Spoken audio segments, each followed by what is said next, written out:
Hi, my name is Anton, and I run as Marcus. Hi, I'm Julia, and I run as Witch's Cat. Hi, I'm Matt, and I run as Bear. Hi, my name's Jake. I run as Price.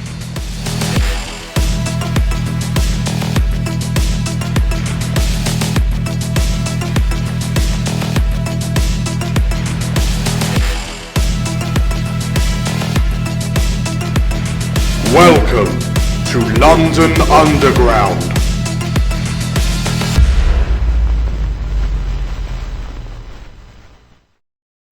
Hello everybody. Welcome back to another session of London Underground, a cyberpunk cyberpunk RPG game heavily inspired by the Shadowrun universe. Using the Power by the Apocalypse rule system, the SPRAWL. I'm joined again by our faithful runners. Top to bottom, we have Anton playing Marcus, Julia playing Ellie, which is Cat, Matt playing Bear, and Jake playing Price. So, yes, off the back of the inaugural opening mission, the Shadowrunners infiltrated a facility owned by new up-and-starter corporation Orgatech at the request of Mr. Smith. During the mission, you were able to retrieve the Mr. Smith's asset, which turned out to be an ex-Shadowrunner who had been caught and sedated while on a mission for Mr. Smith.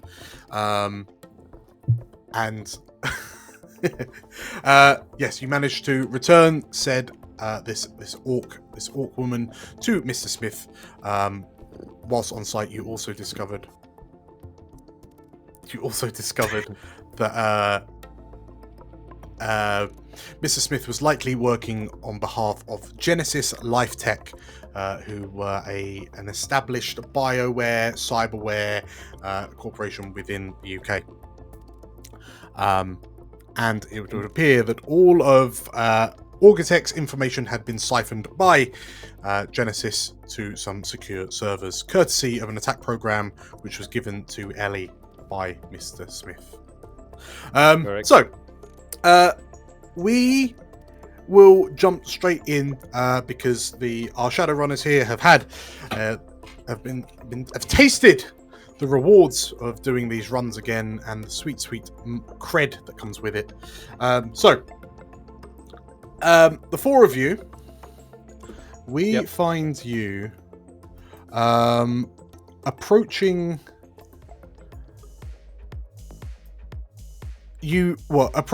the location of your second meet, which has been pre-arranged for you.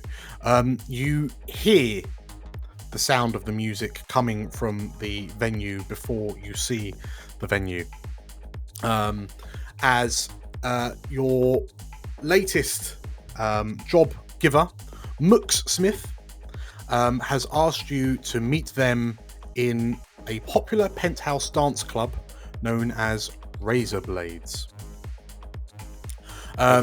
So as you're ascending up in the elevator, you can hear the music getting louder and louder as you get higher and higher, to the point where the lift doors open, and you are bombarded with strobe neon lights, a heavy bass thump that feels like you're being punched in the head, and there's just glints of flesh and chrome, just kind of entangled with one another on the dance floor. You can see people kind of laughing, cheering, sort of just kind of getting drunk on synthetic alcohol. And yes, you've been told to head up to the a VIP section. So it's a VIP booth where Mux Smith has arranged to meet you. I was wondering what is the party's reaction to this place? Like, Yeah. They love it. They hate it. So actually, yeah, let's go from the bottom up. Price, tell me how you're acting and also how you dressed for the occasion. Exactly the same as I always dress. So just like this. Although even though it is quite interesting to see this massive mashup of body and chrome all on the dance floor and sweat and alcohol, it's quite interesting. Although I should still be polite, and I will not knowing how to talk properly in these clubs, just shout out to everyone, "We should get a drink to blend in and be nice." Because that's how we talk in clubs with this music. Listen, I don't think they have the kind of whiskey I want, so I'll pass. How's Marcus presenting himself? Just same grubby, grubby shoes, jeans, jacket. Let's see if I can keep this ball rolling. Bear, what is Bear wearing to the nightclub? Same as always. He's not made any effort. Cool. He's not enjoying the music, so he's got his hands clamped over his. Price would have made the effort, but he doesn't realise he could. Marcus put on his good belt buckle. Okay. And last but not least, Witch's Cat. So Ellie's wearing like just sort of the kind of stuff she normally wears, but she's made a bit more of an effort. Like she's put a bit of extra makeup on. She's probably swapped her normal tights for fishnets or something. Just, a bit of extra flair but still a lot of the dark colours she normally wears, bit sort of grungy, bit streetwear. And she is desperately trying to distance herself as much as possible from these three absolute squares that she's come here with. She's like, I'm not with them. She's like walking a few feet ahead, just like, absolutely not. Okay. Disavowing all knowledge. Perfect. Okay, so as you all kind of approach the bar under Price's suggestion, you will get your drinks. You notice that Ellie has appeared to be a bit further down the bar from the rest of you as you kind of get your respective drinks. Marcus, they definitely don't have any kind of real whiskey. Bourbon, right? From UCAS. No, not Canadian. Oh. And like you see the bartender kind of give you a thumbs up, and then like this red drink just gets pushed across the bar to you. Oh, God, and like the payment machine kind of comes out as as you swipe the payment or whatever it is you've just been given. I'll have a cranberry bubbles cosmopolitan, please. Your drink comes up. It looks suspiciously like Marcus's. Mine's just in a tumbler, and his is like in a. It's a nice little one. He's got little bubbles on it. It's like red. It looks so sweet. Yeah. Cheers. Thank you. I'll shout at the barman. What's Bear walking away from the bar with? He'll just have sort of stomped up, waved vaguely at the sort of dusty spirit bottles at the back. Just gone, one of those. That'll do. Sure. So as this. He tried to take the whole bottle off the bar. Yeah, the guy probably would have come back with a glass, and Bear would have sent him back for the rest of it. Okay, so so Marcus and Price, as you take your drinks, you see Bear. Like Bear can't quite see the payment reader, so like Bear's just kind of swiping. Like he's seen the rest of you do it, so he's kind of swiping his cred stick around it, thinking that that's how it gets paid. Marcus, and like you see the price on the reader. But like Bear can't, but the two of you actually see the price, and it's eye-wateringly expensive what Bear's about to pay for. And then as you see it kind of authorize the payment from the last job, and you just kind of feel that lurch as you realize that Bear's eventually going to realize he's emptied most of his savings into this one bottle of drink. As long as he's happy. And last but not least, what sort of drink is Ellie walking away with? Just something simple in a bottle that she can like keep her thumb over when she's not paying attention to it. Is it like a WKD? Yeah, it's whatever the future equivalent of a WKD is, exactly. Cool. Let's be honest, WKD will not change at all between now and 2077. So, cool. Okay, so drinks in hand in order to quote unquote blend in.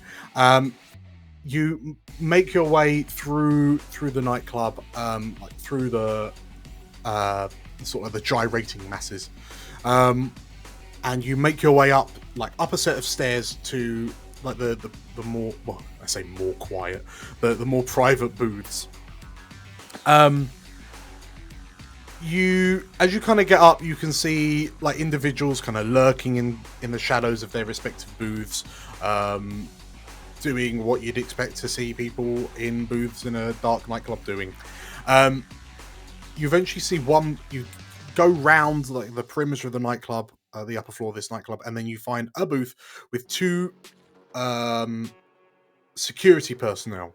And then they're stood like pillars either side of the entrance to this booth, and it's like a little step up. There's a round table with the chairs kind of around this round table, like a big connected sofa. Big kind of sofa, you've got to snuggle in. Yeah.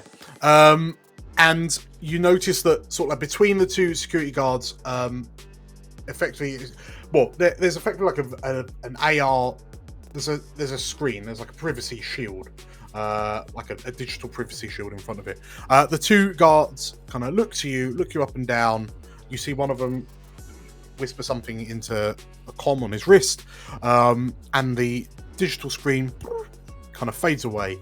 And sat, like arm up on the chair, expensive looking drink, similar to Bear's, on the table on a coaster in a small kind of glass with a big chunk of artificial ice, is an elf. And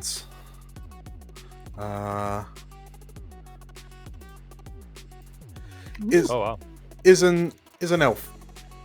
The elf sat in front of you, who you presume is Mook Smith, is wearing, so Ellie, you recognise that they are wearing the latest season chrome liquid metal trademark suit over a strobing neon light mesh trademark shirt. Wow. It's definitely a statement of wealth and prestige. As you kind of look this elf up and down, you can see, custom fashion cyber eyes. You can see there's kind of pigmentation alteration on the skin to form a little kind of love heart just on the left cheek. You can see the scars of various kind of cyber implants going across the skull as this elf has pink and white hair, artificial hair, swept over onto one shoulder. And upon seeing you, they kind of gesture and, you must be my team, they say. Please, take a seat. You're scooching around the sofa. Mm-hmm. Yeah, so Mook Smith is kind of sat in the middle of this kind of crescent moon shaped sofa around the round table, and just kind of offers you spots, two on each side. Presses, taps a few things on pulls out a small kind of cyber deck, kind of taps a few things, and you see holes appear in the table. Like the table itself reconfigures itself like a digital table, and it kind of brings up 4 coasters where you sit for you to put your drinks down on. And yeah, Mook Smith gestures to you and thank you for joining me on such short notice. I appreciate the speed and efficiency. The sound barrier gone back up yet? Yes. You see Mook Smith clap and the digital privacy screen kind of Because I feel like Price will introduce himself in the classic way. He doesn't realise it's gone quiet because that's just a social, and just shout as if he's still in the club to introduce himself. Sure. Well, so the way it happens, Mook Smith claps, the screen kind of goes up and it looks a bit blurry, and then it kind of filters out so you can see out normally. Yeah. The sound from outside kind of dies down because the shield's gone up, but then you hear it start coming out of internal speakers, so it's just as loud as it was outside, and Mook Smith seems to love it. Cool. So yeah, as you enter in, so it's just you and Mook Smith, and yeah, so Mook Smith kind of leans forward and says, I have a job for you that I've heard on good authority that you are somewhat of professionals in this day and age, and I have a job that I think would interest you greatly. I am responsible for. I was responsible for an individual who was recently decided to fly the coop without previous, without permission from myself. You see, so Alright. this associate of mine recently equipped themselves. Well, recently stumbled across some information that I would greatly like to have returned to its rightful owner. Right. Unfortunately, this ex-associate of mine has gone to ground, so to speak. I have an idea that they are looking to sell this information on to a independent buyer, Right. and I would hope that you will be able to interject and stop this deal from happening. Right. So you've lost a bird. You want us to find it. If you're paraphrasing, yes. And your friend, does it matter what condition we? Well, do you want them to bring? Do you want us to bring them back to you, or? Well, in terms of all of these questions, who's taken the lead on this negotiation? Cat? I can do. Yeah. I'm It's not your the club. most. I'm not the most stylish. But anyway, I think you probably are the most stylish Yeah. by but default, really. In terms of us, It's an talking it's an like- edge one. yeah. It's an edge An edge. to get the It's an job. edge, is On it? the edge. Edge. What have I got in edge? +1. Okay, that'll do. Okay, Either me. Do you so want me to Same. do my? so yeah, Mook Smith is kind of looking. This kind of ephemeral-looking elf is kind of looking around the four of you as they talk, and then like their eyes rest on, finally land on you, El, and there seems to be the most kindred spirit between the two of you. So, yeah, Mook Smith kind of looks at you directly. Roll me, get the job. Okay. It's a partial. Okay. So I get to choose one from the list below. You get intel, get gear, job pays well, doesn't attract attention, or the employer is identifiable. Okay. I'm always a fan of intel, but does anyone else have any strong feelings on this one? So it's an Intel is good. intel Yeah. is good, gear is good, pay is good. Gear is less important because I can usually make gear appear like that Okay. because of my soldier thingy. We got paid well last time as well, We did. So we should go for intel then. Oh, so or otherwise I was knowing who thinking. she is. Yeah. I mean, I Or was going with. identifying her, yeah. I was thinking the attraction thing, because if we're going for a silent mission, then we don't really want other people to know that we're doing it, especially if. We are meeting in quite a public place. This. No, but none of our clocks are hot, right? So it's all right. Oh right, okay, Yeah, that's true. I mean, that's all. We haven't been attracting attention. gotcha. okay. So let's go intel then. Extra intel. Okay, cool. Yeah. So, yeah, So let's mark up the intel that you're going to get from this meet now. Okay. Boop. Cool. Cool. So you have an Right. intel. So yeah, are you? What was your question again? Sorry. I don't think I'd fully asked one yet. Okay, gotcha. But yeah. So you There know, was- okay. So the outline is, Mook Smith would like you to find this ex-associate Yes. and relieve them of the information they have before they pass it off to an interested buyer. Okay. Any idea where we'd find this person? So the elf grimaces slightly and, well, unfortunately, my associate, as I say, has gone to ground and has been somewhat difficult to find. I do have information that the the handoff is due to happen in a few days. In a few days, we've received information that it's going to be in a somewhat public location. Presumably they believe that will provide them a suitable amount of cover from any counter operations that we might be launching against them. Which is why we've decided to take the somewhat more subtle route. They say, kind of looking at you all. Mm-hmm. And yeah, like my associate asked just then, does it matter what state we leave your friend in, or is it just that you want the information back? Well, I must say that I've never had much of a stomach for violence, but unfortunately, the information carried by my ex-associate is significantly more valuable than my ex-associate. Mm-hmm. Understood. All right. Well, sorry, the security of the information held by my ex-associate is much more valuable than the safety of my ex-associate. Are we talking a data stick or something they've heard? Like, how are we ensuring the safety of this data?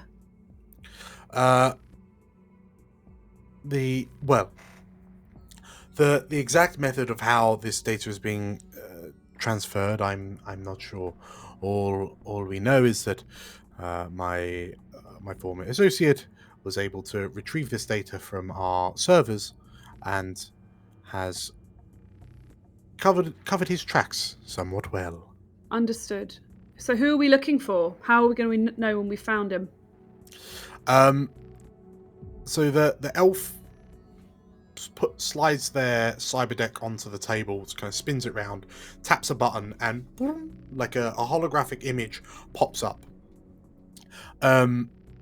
This is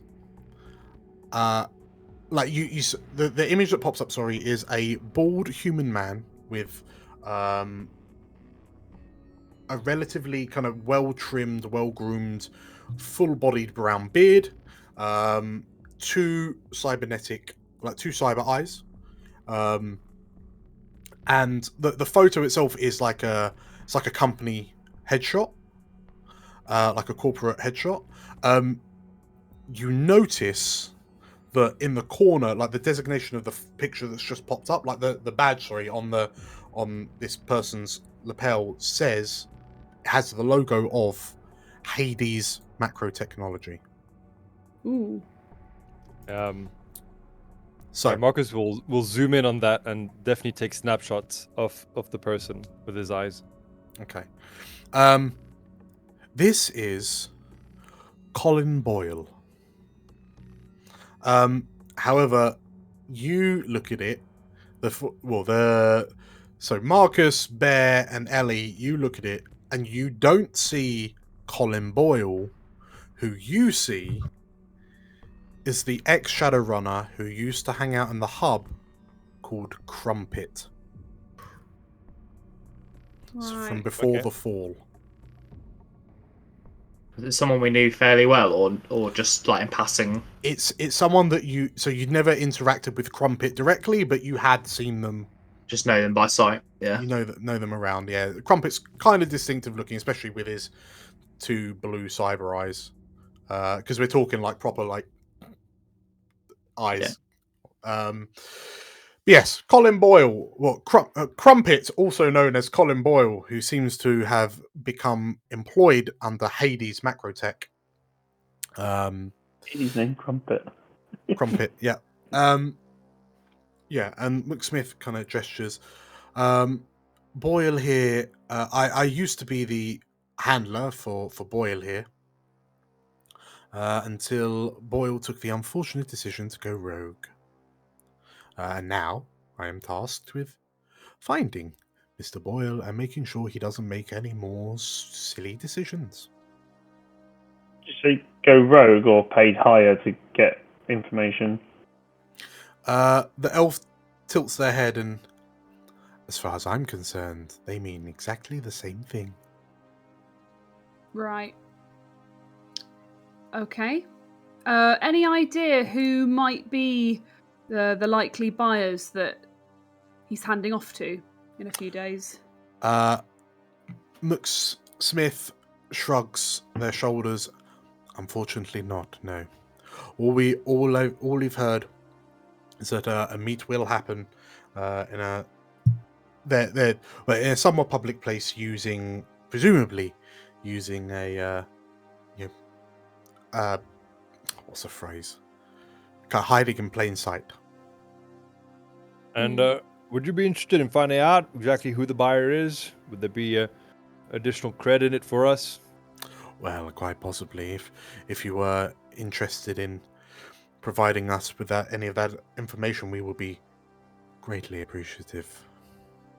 Yeah, could happen. So, with that in mind, so you're taking additional intel, which is fine. Have you got any more questions before you decide how much cred you're staking? Does anyone else have a question they want to ask? Nope. Other than trying to find this person, do we know? We don't know where to find them, and we don't know what date they're doing the handover. So you're able to get a day that is happening. You know that. So you're told that it's going to be like a public place. So the way it's described, like there's a public place. I mean, there's got to be something going on that would kind of disguise the handoff. Because if it was just bumping into, like walking past on a high street, that would probably get picked up. So it'd be something will be going on. And actually, well, I mean, it's up to you.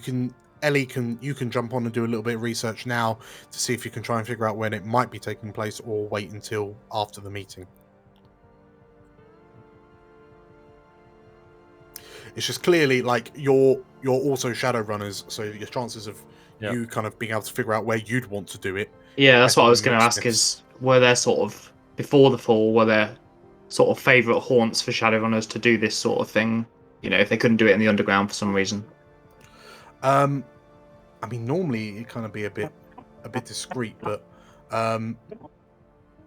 one of I'll tell you what, one of the things you do know, just like from the news feeds and just news in general that you've been seeing kind of sprayed out recently, there is a planned protest outside one of the Blue Tree corporate offices. So in the plaza outside this Blue Tree corporate office, that looks like it's going to have thousands of people protesting against recent Blue Tree legislations that have been pushed through in the aftermath of the Westminster incident. Okay. And right. You know from the news feeds that is taking place in a few days. Yeah. All right. I mean, we basically have to track down this person before it happens, just so we can keep tabs on them, I guess. Well, it would be somewhat difficult to. If you're able to find them before the meet, then fantastic. But find them before the meet, that's fantastic. But it might. Yeah. Jake, what is that thing? It's a dog, so it was just pestering me to try and possibly go for a wee, and then open the door, and it's just really windy that she decided to change her mind. So she's sitting with me for a minute. Yeah, this is a little Lois, only tiny little dog. Oh, yeah. I think that's a cat. So, all right. Is there anything else it would be helpful for us to know in order to provide you the best possible service, McSmith?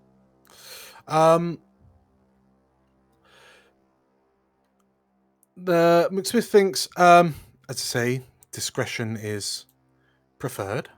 But, it always is. We're very discreet. Discretion is preferred, but in this point in time,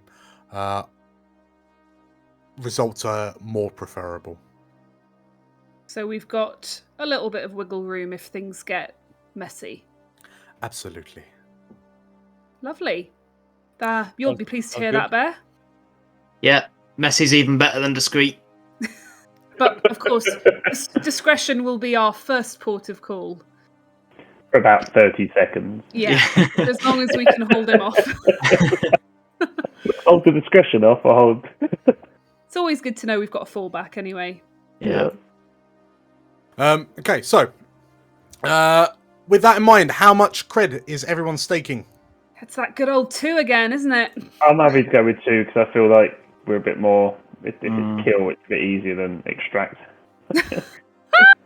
Yeah, makes up for the fact that we don't really know where we're going or where he is. At least in the last one, we knew where we were going, didn't we? That's true. I might go for 3. He's confident. Getting flush. Okay. Yeah, Make it more dangerous for us. Lovely. Thank you. Marcus. Yeah, no. You do. Marcus is So, does that add to the legwork clock or the action clock the when you legwork. bid 3? So I think wasn't it alternating or something? Because the less we advance the legwork clock, the more convincingly we get paid at the The end. action That's correct. clock raises first. Oh, fine. So yeah, you go ahead if you're feeling brave, Yeah, Marcus. It's mostly just because I need cash to buy a whole bunch of weapons. And that usually works out better for us if you've got the weapons you need. So sure, Cool. I'm Okay. doing 2. Yeah, So- I'll do 2 as well. So 3, 2, 2, 2. Yeah. Perfect. Right. So, yes, you. So you accept the mission. You've gained the extra intel, which so McSmith decides to flings you some more details from their cyber deck, and yeah, looks to you. Unless you have any more questions, they say, looking at you expectantly. I'm alright. No. No, okay. Can we contact you if we think of any? McSmith says, unfortunately, I will be quite busy and somewhat unreachable. So, I presume, hopefully, the next time we speak, you will tell me that my information has been safely secured. Sure, understandable. Lots of VIP booths to sit in. Yep. Got it.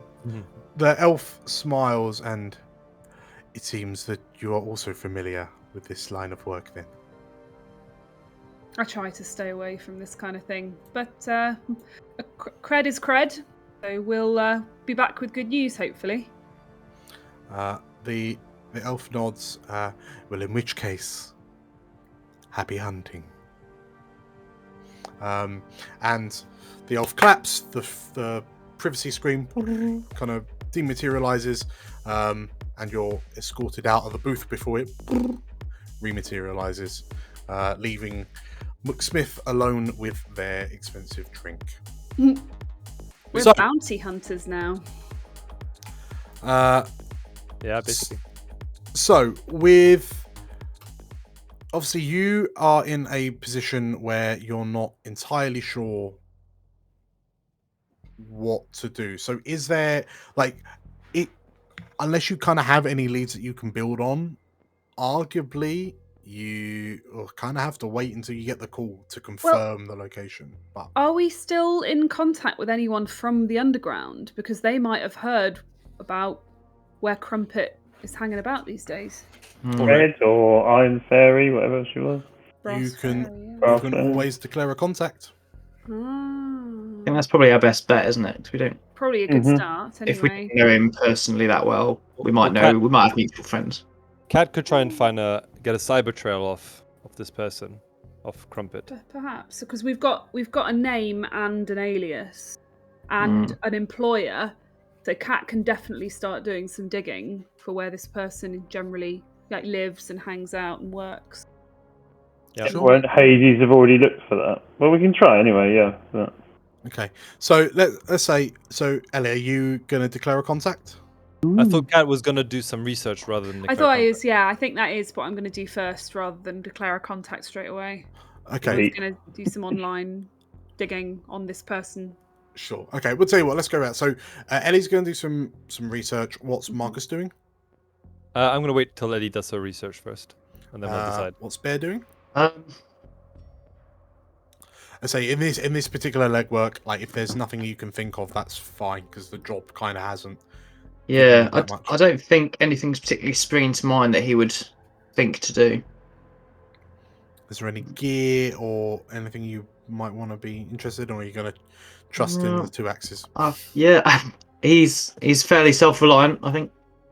I think then I will just wait until Cat has more info, and then Yeah. based off that, we buy the gear for the That's a mission, good I guess. idea. Okay. It's a very good So, idea. in which case, when you get home, Price, you're able to rifle through your library, so you gain your stock 1 Arcana to begin with. Okay. So, yes, Ellie, if you roll me a research, and you get to ask the questions when they pop up. Okay, give me a sec. I'm doing a research. And this is specifically researching Crumpet, right? Or yeah, Colin Boyle? specifically Colin Boyle / Crumpet. Yeah. Okay. So it's a 13, which is a success. Ooh, So nice. I can ask you one question and then you'll answer a follow-up question. Perfect. And you get intel. So, you gain additional intel, which I've just dropped on your, Oh, on your thank screen. you. So, yes, if you would like to ask me one of those questions. I mean, the first one's a doozy, isn't it? Where would I Where would I find find- Colin Boyle, aka Crumpet? Like, it could be like a neighborhood, right? It could be like, they're in Shoreditch. Well, I'm unlikely to find exactly where he is, but like just stuff about where would one find this man if one were to look for him. A toupee shop. And how? So, like, if you're, I mean, realistically, if you're just jumping onto the Matrix, are you just kind of trawling? Well, I'm gonna start. Shadowrunner boards, or I mean, it could be a bit of basic googling, Colin Boyle, Hades, things like that. Like, what's his And, like- position? Is he still employed there? Has he gone? And like guess he's- social media pictures, you could do Social, like a yeah, I'm run. doing social media. I'm doing secret Shadowrunner boards on the dark web. I'm doing all of it. I'm okay. doing a deep dive on this man. So, I mean, I guess the one thing that I'm doing like Google reviews. Has he left any Google reviews of restaurants and TripAdvisor. stuff? Yeah. Where does he hang out? What's his favorite cafe? Like all of it. Sure. Through your research, so you're able to kind of sneak into, like, you're able to look at some kind of staff documents from Hades.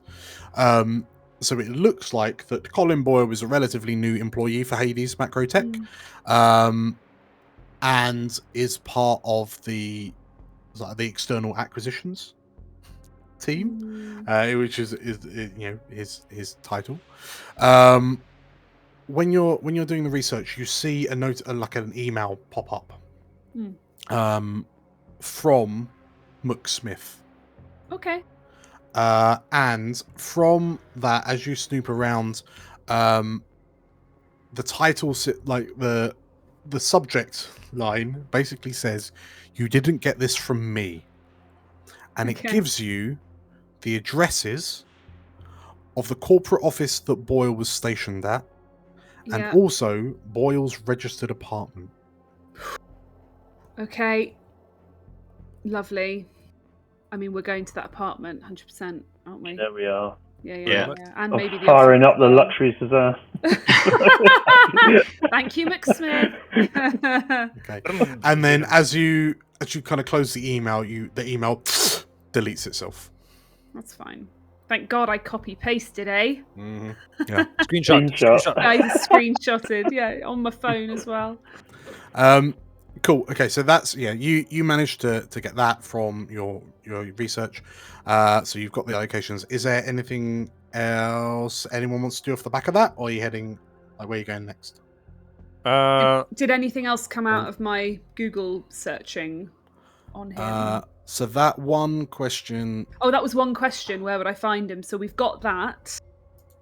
So I've got one more question, haven't I? We know who employed him.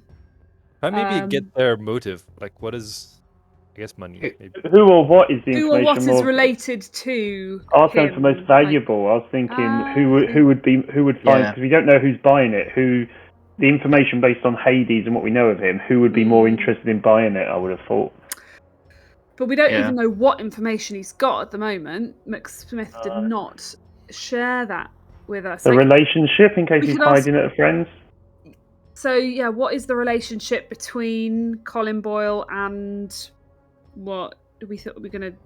Do we think McSmith is from Hades? Is that the thing? Do we Yeah. think he's stolen from Well, Hades? Yeah. Or... Or Yeah, I who think is he so. related to? Because then he might be hiding out a friend. Yeah, who is he linked with most strongly? Because like it could be that he's betrayed Hades and McSmith is from Hades, or it could be that he was leaking information to McSmith from Hades and now he's gone rogue and she doesn't want that information that he stole going to anyone else, or like it could be a lot of things. So might be worth figuring out who are his contacts, who's he linked to.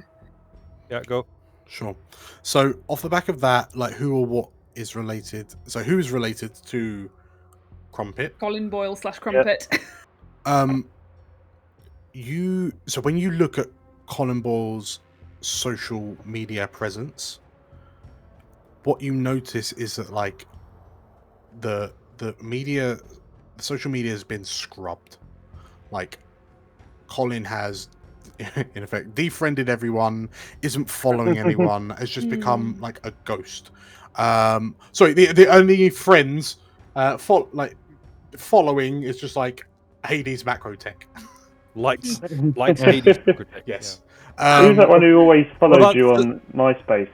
You always got Silver someone. Records. MySpace Tom. What Yeah. about Silver Records? Any siblings, family? Again, you notice that. So when you look into it, you realize it's all been scrubbed, and it seems like the records were modified recently. So whether it's someone from Hades or Crumpet himself has gone to ground, like, and you recognize it as like very similar to how you lot had to just delete your histories when the underground fell. But so that's fine. We are former members of the underground, so I would know where to go on, say, the dark web to find communications between shadowrunners and things like that. Like, can I find any trace of him and how he's linked with other members of the denizens of the Matrix? Yeah, I mean, you'd be able to reach out to a contact if you want to declare one. Yeah. So you could declare a contact that is an ex-Shadowrunner that you were friends with? I think so. Right. Probably that would be a good idea. Okay. Somebody who was who kind of knew a lot of people, who was close with a lot of people in the underground. Who would that have been? I was thinking of the dwarven lady who did all the cybernetic implants and stuff, because she might have done his eyes. Yeah. Do you remember her? She was I remember her. Dan, what was her name? Her name was Engineer. Her name That was it, Engineer. yeah. Engineer. I'm going to get Engineer. Engineer is going to be my contact because I love her. Okay.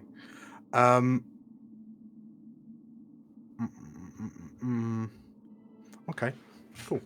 So you declare Engineer as. Do I need to write her on contact? my So if sheet? you jot her down. Yeah. Was she the one that was fixing vehicles and also implanting cyberware Was she into fixing everyone? vehicles? Yeah, right. She was the rigger and the rigger and cyberware installer. Cool. So yeah, as you kind of reach out to Engineer. So yeah, this very kind of like bubblegum chewing, K-pop listening dwarf.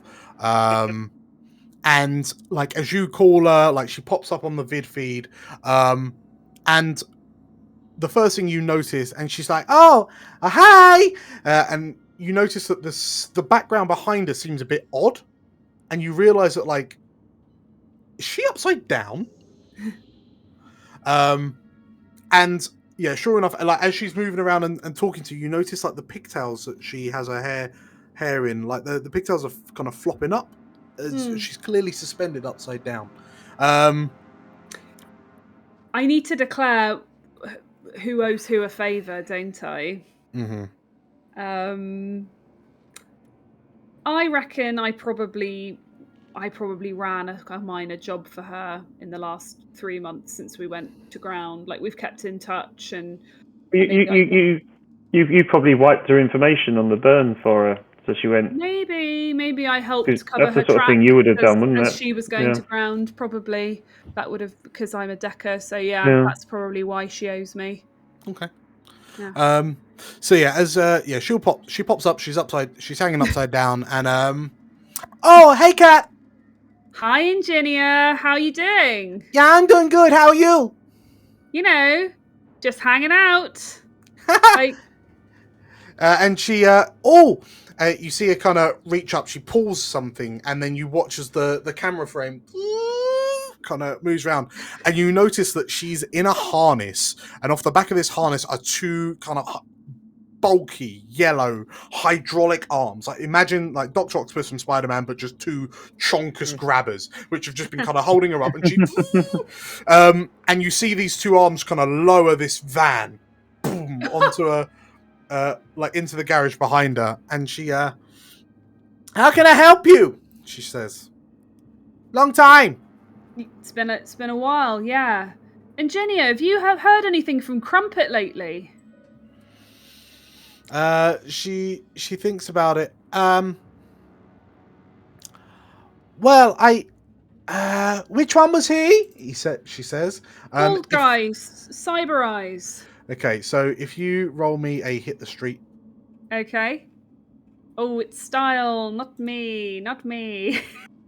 Give it a go though. Anyone want to help? Anyone stylish want to help me? You should cram it in on the video call. Yeah.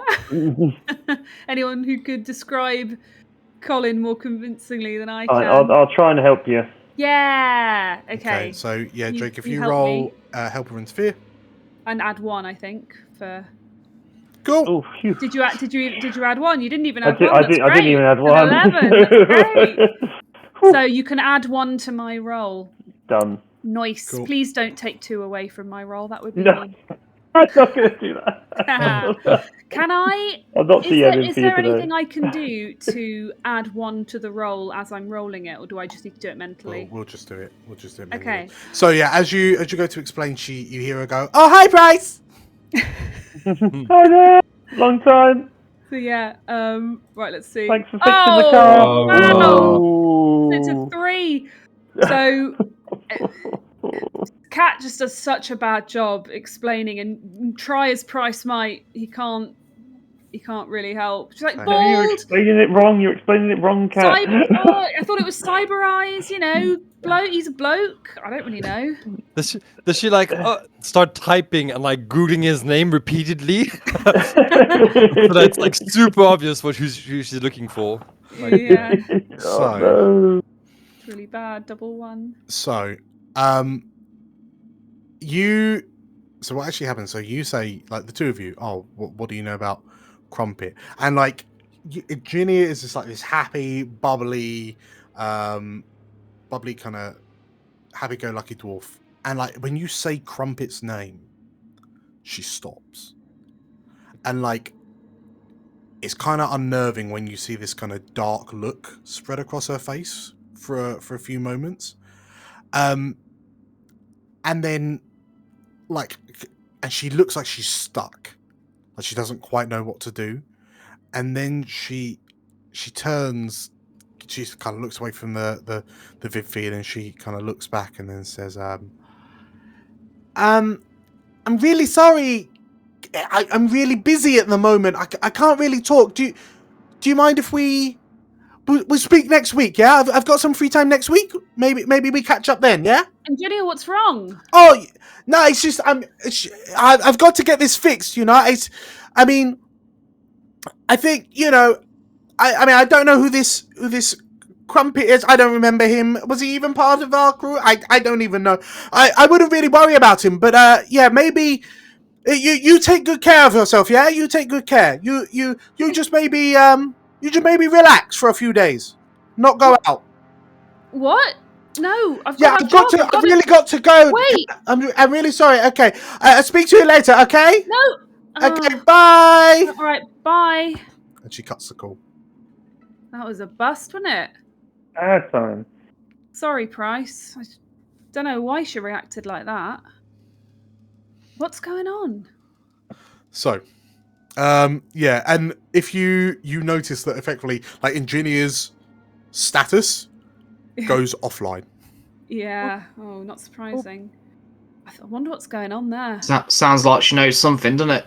Well, it sounds Wanting like us to stay inside. this crumpet is bad news, maybe. Or something bad's going down with him Yeah. that we don't want to get involved with. Sounds like she knows something about this deal that he's going to make. Well, we need to get paid. We've got to press on, surely. Well, listen, Yeah, why don't we we- go visit that apartment you found? Yeah, Yeah, he's unlikely to alright. be there, but we might find out where he's gone.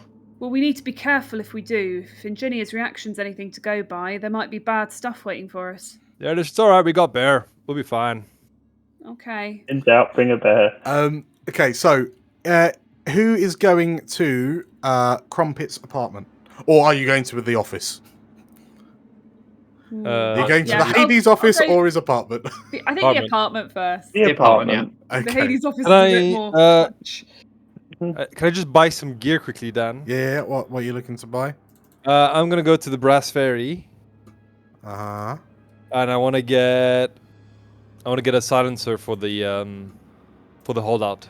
Okie dokie. If I Does could... anybody else want? Yeah. Does anybody else want something from the Brass I'm Ferry? thinking I might assess the situation of what's happening with our little cyber buddy and Marcus, if you're going to Brassberry, if I could have you hit the street, please. Moves. Every time I go and buy stuff, you have to hit the street. When you Uh-huh. go to contact for help. Is it really for help? Mm-hmm. Or am I just buying things? Yeah, no, Yeah. it's for help. All right. They're helping you out. Hey. Oh, and I get some shit. Okay, cool. So, Oh, so first things first, good. do you want extra intel, gear, or arcana? I'm gonna go with gear. Okay. Can I ask Um, Marcus to buy me some grenades or something? Just like some sort of explosives. Okay. Just give me a cred. I'll buy a silencer, and I will also buy some heavy armor. So like the +2. Okay. So yeah, as you kind of find out from the streets which bridge the Brass Ferry is currently hiding under, yeah, you find the old troll woman, and she, oh, Marcus dear, twice so soon. back so soon, twice in a month. Oh, you're spoiling this old woman. Yeah, listen, Fairy, don't get too excited. I just need things. Ah, what is it you'll be having? She says. Listen, I need things that make me go quiet, and things that will go out with a bang. So grenades, silencer, and maybe some armor. Ah, I see what I've got, she says. And like she opens up a hot dog stand, she rifles around, she offers you the silencer, she has a carrier bag of grenades. Which she offers you. And like they're enough for a mission. Yeah, okay. And then armor. She like ponders for a second, and then she turns around and like you see her hoik up her dress, right? She reaches down to her right leg, and you see her unbuckling something, and then she just from her right leg pulls off a suit of like a suit of body armor. Yeah, it would be like a flak jacket, really. Yeah, so she's like, because she's a troll, like this flak jacket that will fit your torso, it just kind of goes around her upper thigh. So yeah, she just peels that off, hands it to you, and one previous owner. Yeah, I can see slightly used, right? Yeah, Oh, you can see that brilliant. there's one that there's evidence of like one armor-piercing bullet hole around about here that's been fixed and repaired. Oh Alright. no. He didn't need it anymore, she says. Cat and Price, do you need anything? Silencer, armor, other gun, I'm good. knives? No, all good, all good. Unless you, Okay. yeah, nothing at the moment, really. I don't know how grenades would cost 1 cred or 2 cred. So I would suspect it's 1 cred because there's been no complications. But yeah, it's enough for like a mission. Yeah. Cool. So Matt, yeah, you just mark off 1 cred, and I'll mark off 2 for my silencer and armor. Thank you. Anything else for anyone else? I mean, No, that's good.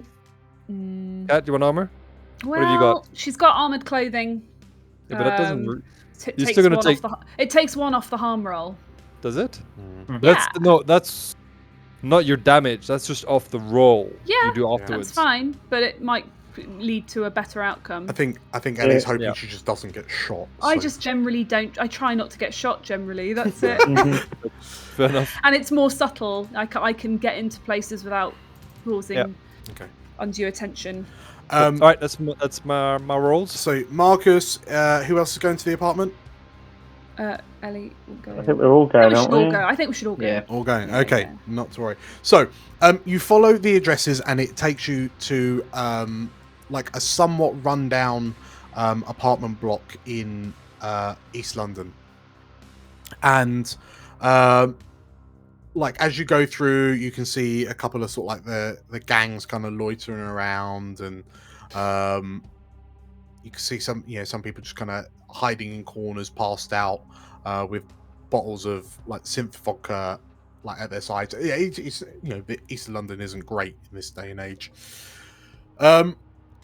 But yeah, you see this tower block, some 60 plus floors tall, and you following the instructions, you make your way to Crumpet's registered address. It's up on the 43rd floor.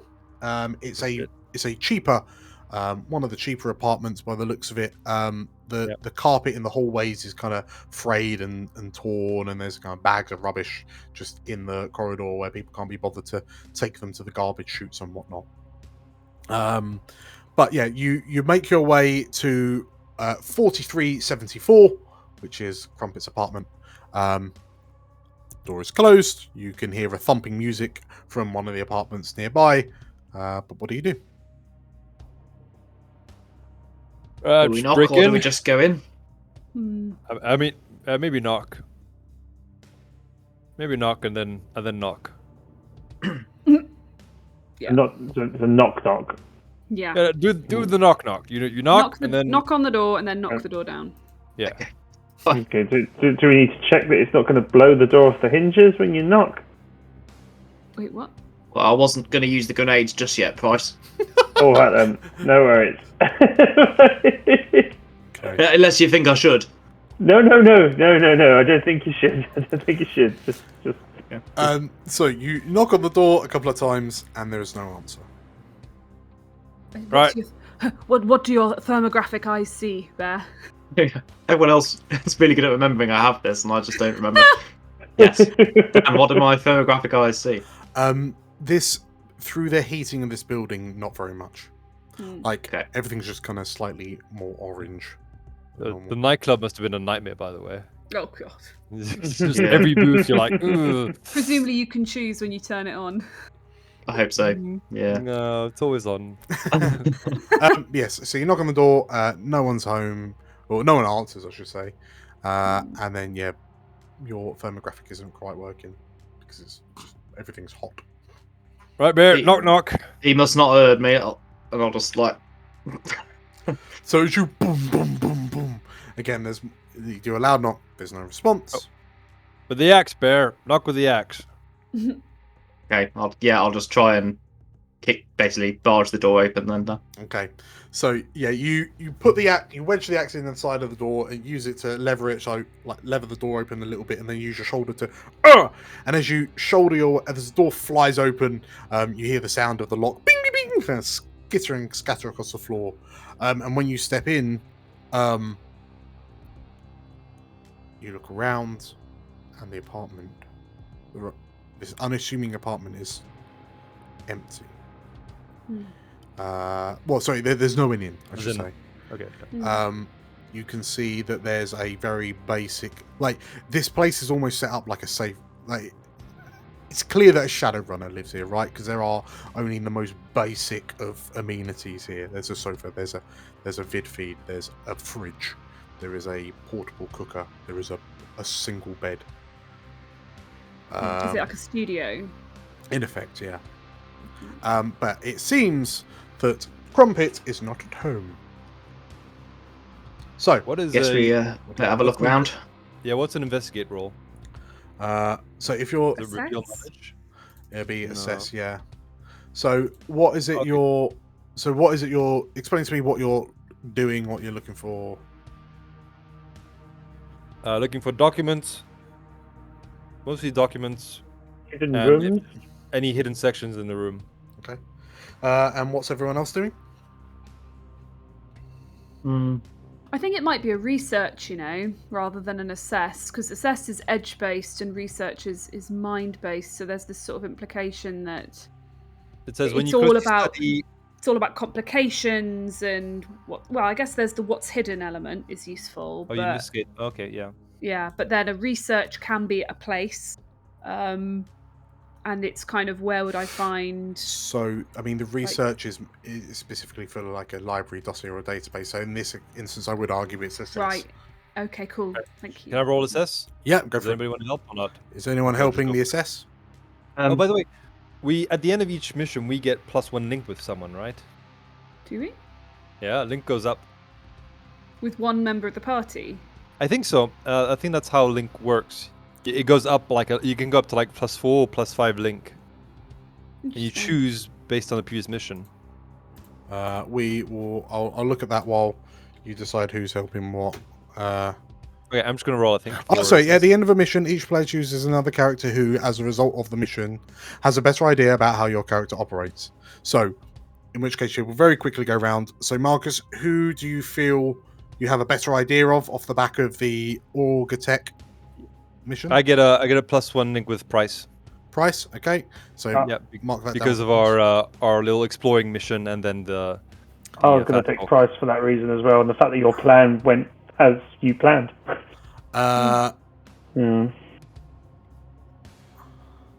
Cool. Yeah. Ellie? King Bear, maybe, because we hung out a couple of times on that mission. I've been trying to explain about the little numbers that live in the computer and why he can't Smash be it. in the computer and smash the computer. So that I think probably we understand each other a little better. That makes sense to me. Bear? Yeah, I was going to say Cat for the same reason, really. And Price? I was going with Marcus for the fact that the mission went according to plan that he'd set out, and Okay. Okay, cool. In which case, Mark, depending who's helping Marcus. I will help Marcus. Cool. So if you roll a help or interfere, and you add +2 to the roll. Assess with synth. 9. So I get a 9. Price needs to roll help or interfere first. I just did, didn't I? Oh, sorry. I thought that. Oh yeah, no, I had +2 to it. Yeah. Yeah. Yes. Okay. Nice. Good. So I get 8. so Marcus gets 8. 8. So you get a hold, and you may ask me a question from the list below. You may then take +1 forward if you act on that information. Oh, that's interesting. I forgot I get a +1. Okay. Okay, so I probably want the second one. What do I notice? Yes. Okay. It would be, what do I notice despite an effort to conceal it? Okay. So as you go through Crumpet's apartment, the one thing you notice straight away is that it's clear that Crumpet left in a hurry. In effect, like the clothes rack has been there's clothes lying around the clothes rack where it looks like he's just kind of grabbed clothes and chucked them. You see some kind of empty bags where perhaps he was going to pack them, but then decided not to. And so the bedroom, especially the bedroom area, is a bit of a mess. What you notice specifically is that in the bathroom bin, there are a number of kind of wrappers, foil wrappers for effectively the self-administered injections that you hit yourself with when you've recently had new cyberware installed to stop your body from rejecting it. And you find effectively like an instruction pamphlet, if you will. You know how like when you get a jab and then they give you that sheet of like, this is the stuff that could happen to you. The side effects that are listed insinuate that Crumpet has recently had some sort of head or like some sort of cyberware installation in his head somewhere, So a neural interface. potentially. Who do we know who might actually have implanted that? Cat. Oh. Ingenia does do implants. Mm. That would explain why she was so twitchy about it. Yeah. Okay. So this is basically all we get from this place is like he left in a hurry and he's had cyberware implanted. Yeah. So he's not at his registered address, and he's had Yeah. something implanted in his head. So we've got It's- two options. Yeah, go Matt. I was just going to say, while I remember that I have thermographic vision, it is like the kettle or the oven or anything in the apartment, does it look like it's been used recently? Has he bugged out like pretty recently? Or It looks like he's been gone for a couple of days. okay, fine. That was all I was going to ask. So kind of looking at the timeline, it would seem that something happens. He's had cyberware implanted in his head. Then, and there's been enough time for then, you assume, Mook Smith to find out that Crumpet's done something bad and has then arranged to meet you lot. So, the timeline seems to be filling out. So we've got two options. Either we go to their office, which is Hades HQ, which is a bit much, or we try and track down Ingenia to see what she knows about Crumpet. Ingenia. Do you reckon? Rather that than walking into a Hades head office. That's Right, never they going to end well. They make a lot of guns, right? Mhm. Marcus used I to work mean, for them, so they're like, you If wanna walk in there? anybody felt like passing themselves off as a Hades consultant or something, in order to just there for a meet and greet or something like that, like I could probably forge them a pass and stuff. We could ask for them at reception, but he's gone rogue, so we don't. We don't want to ask for him. That's the thing. We Yeah, want to. I- We want to talk. We want to talk to somebody who is currently in external acquisitions, in order to kind of just feel out. But what's don't we going on. suspect he's stolen from Hades? Why is he going to be at a Hades? He's not going to be there, but they might be able. They to might see know what he something was about working him. on, I suppose, or Yeah. you know. Or we But could we're trying to try find. and- We're trying to find him, realistically, right? Well, yeah, but any information on him would be good. It would be, but that's what I'm saying. Ingenia is probably the best lead because we reckon she was acting weird, and the guy got cyber implants done, so she did it. So she's seen him recently, and we'll probably know where he's headed or what he's doing. Even if she didn't do it, she'll have a good idea what's happened to him to get this, because she's got all of his medical history. She'll know what this medicine's for, the sort of thing that he's had implanted, and maybe some other contacts that he could have gone to. Yeah. Okay. So, So, Kat, can you try and track her down? yeah. There's another thing we could do, where Ellie could do a bit of deeper digging and actually infiltrate the Hades network in order to see if there's any private documents about him. Because they could say something about what he stole, or is he wanted by the company, that sort of thing. How comfy do you feel doing that against Hades? I mean, that's a big I can try. corporation. Do you want to do it from this room so it doesn't trace back to you that well? Yeah, maybe. Is there? I bet there's not a terminal here, though, is there, Dan? We need That's to been find ripped out. maybe a cafe, a cyber cafe, or something, Yeah. so that if our position is triangulated, at least we can just bug out and Well, just use a VPN. just use a VPN. Okay. There you go. Okay, so if you're doing that, Bear, is there anything you might do? So one thing to remember, I guess, is that Ingenia is a dwarf. Dwarf contacts. Yeah. I did think about that. What? So try and schmooze her by being Wolfie. dwarfy. I mean, Oh my yeah, God. if you reach out to dwarf contacts, they might know where Where she is. Ingenia is. Yeah. Okay. Yeah. Sounds sensible. Okay. We'll tell you what. Let's Bryce, is there anything you can think of doing before we jump onto Bear? No. To be honest, I'm happy to go with the flow on this one. We've got 2 routes that nail those 2. Okay, so tell you what then, Bear, if you're happy to declare a contact, because we'll have to create a new dwarven contact. Are you happy to? Yeah. Cool. So, if you could, Bear, tell me about this this new dwarven contact. Name them, describe them. Tell me whether you owe them or they owe you. No pressure. Okay. So, this is a dwarven man called Angus, who basically runs like a youth community centre for they basically work in the dwarven community, sort of. Yeah.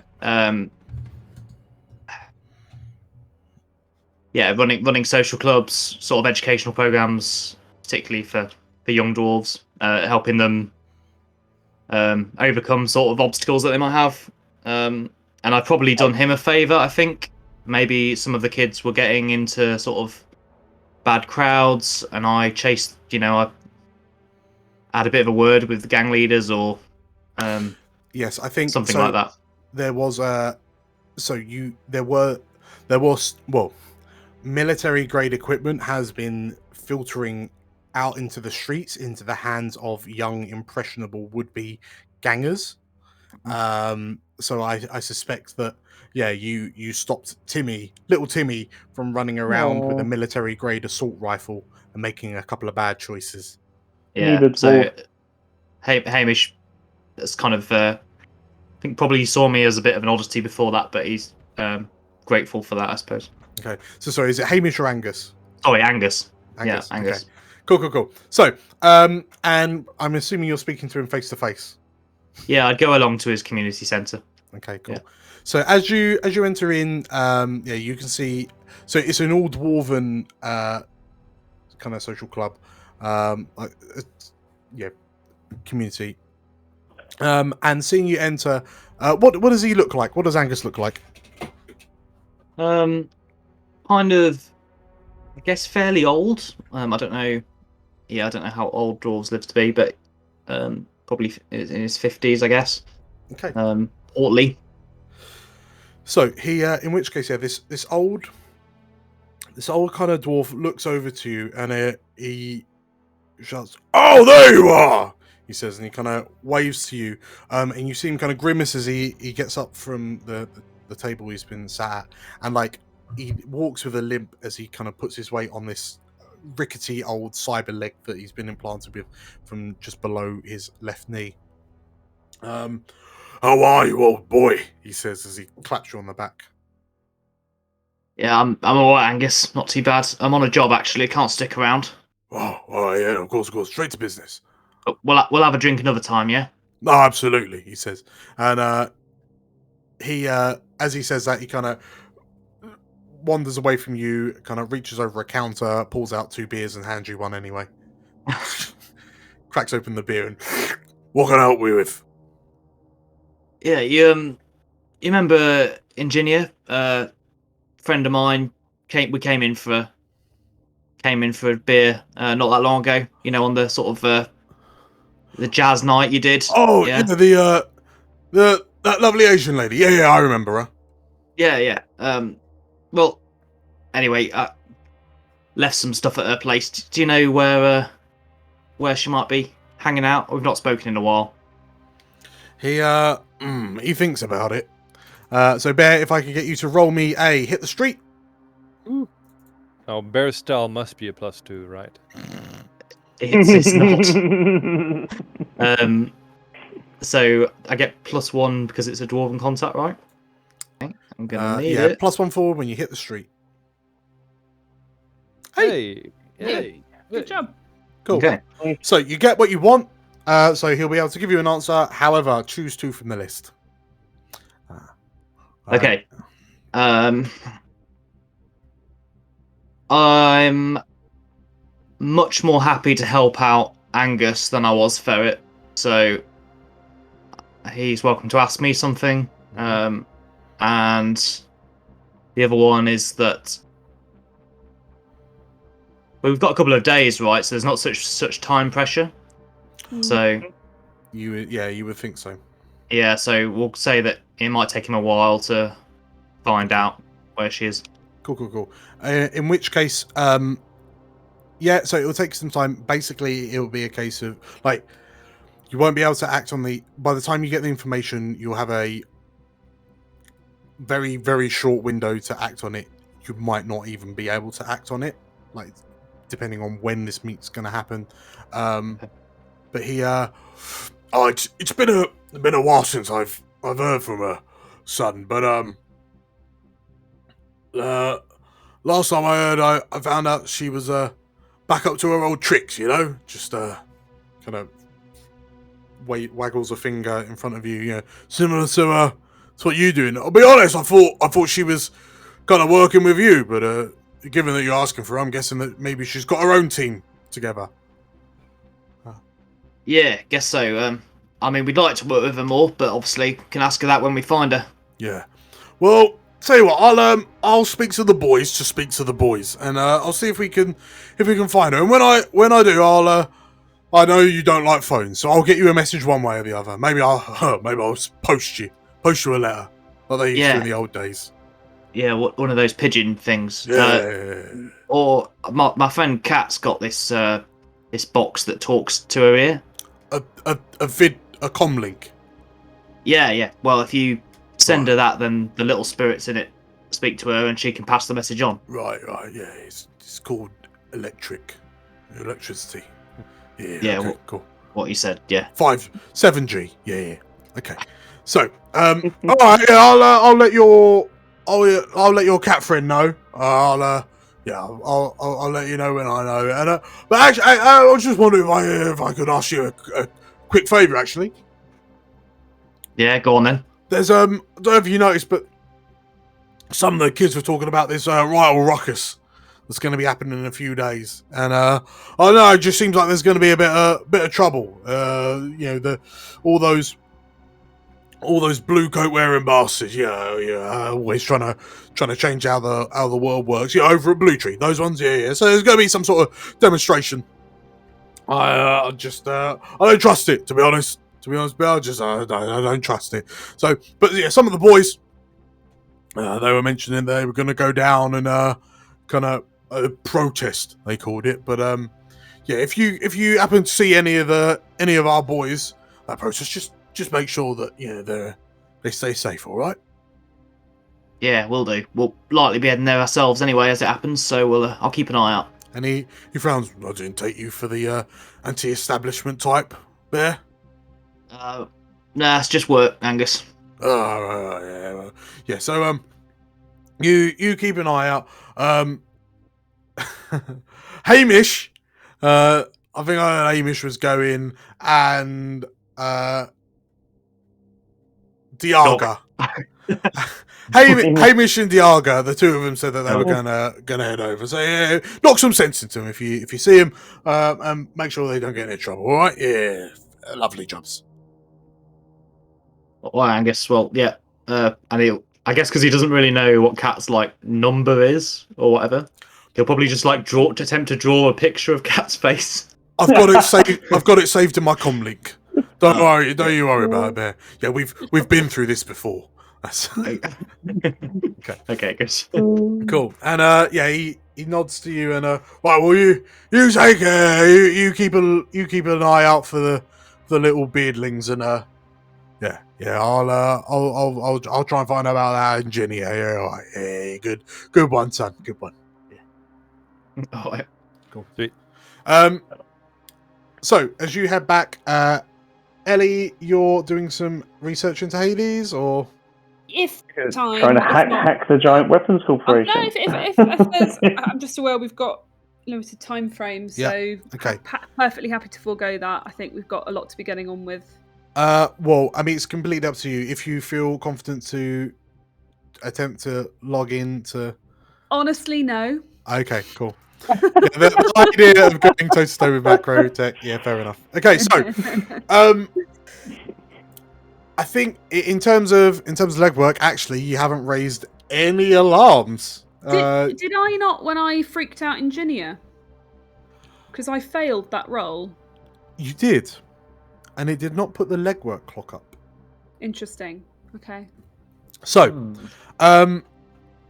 yeah, something happened, but you won't know what until it Awesome. pops up. Too late.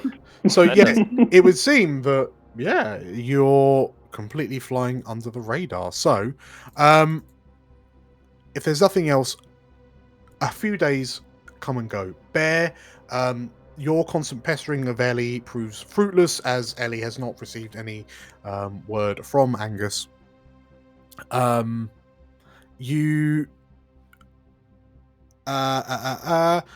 just an aside, when you accept the job, mark an experience. So we'll pick that up in a bit, unless you want to mark it down now.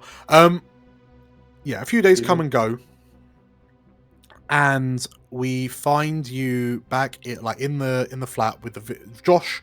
Your little brother Ellie is watching the news, and sure enough, there is a massive protest happening outside one of the Blue Tree corporate offices. There is that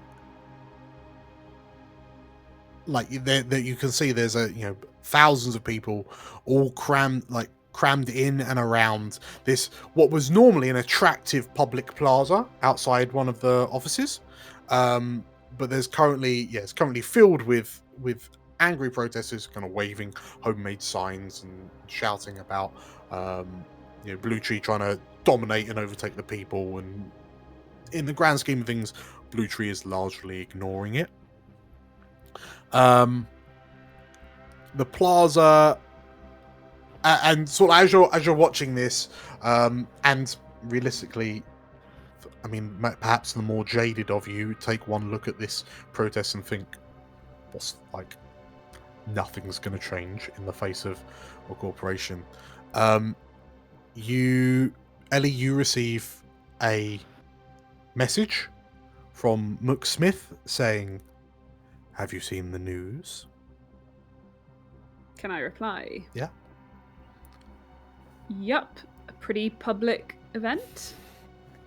There's a little smiley emoji that pops up, and then Mook Smith is typing. It might be fun to go down and see what's happening.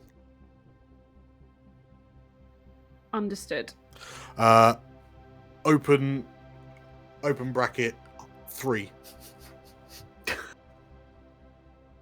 Yeah, Less than Ellie's 3. not sending any hearts back.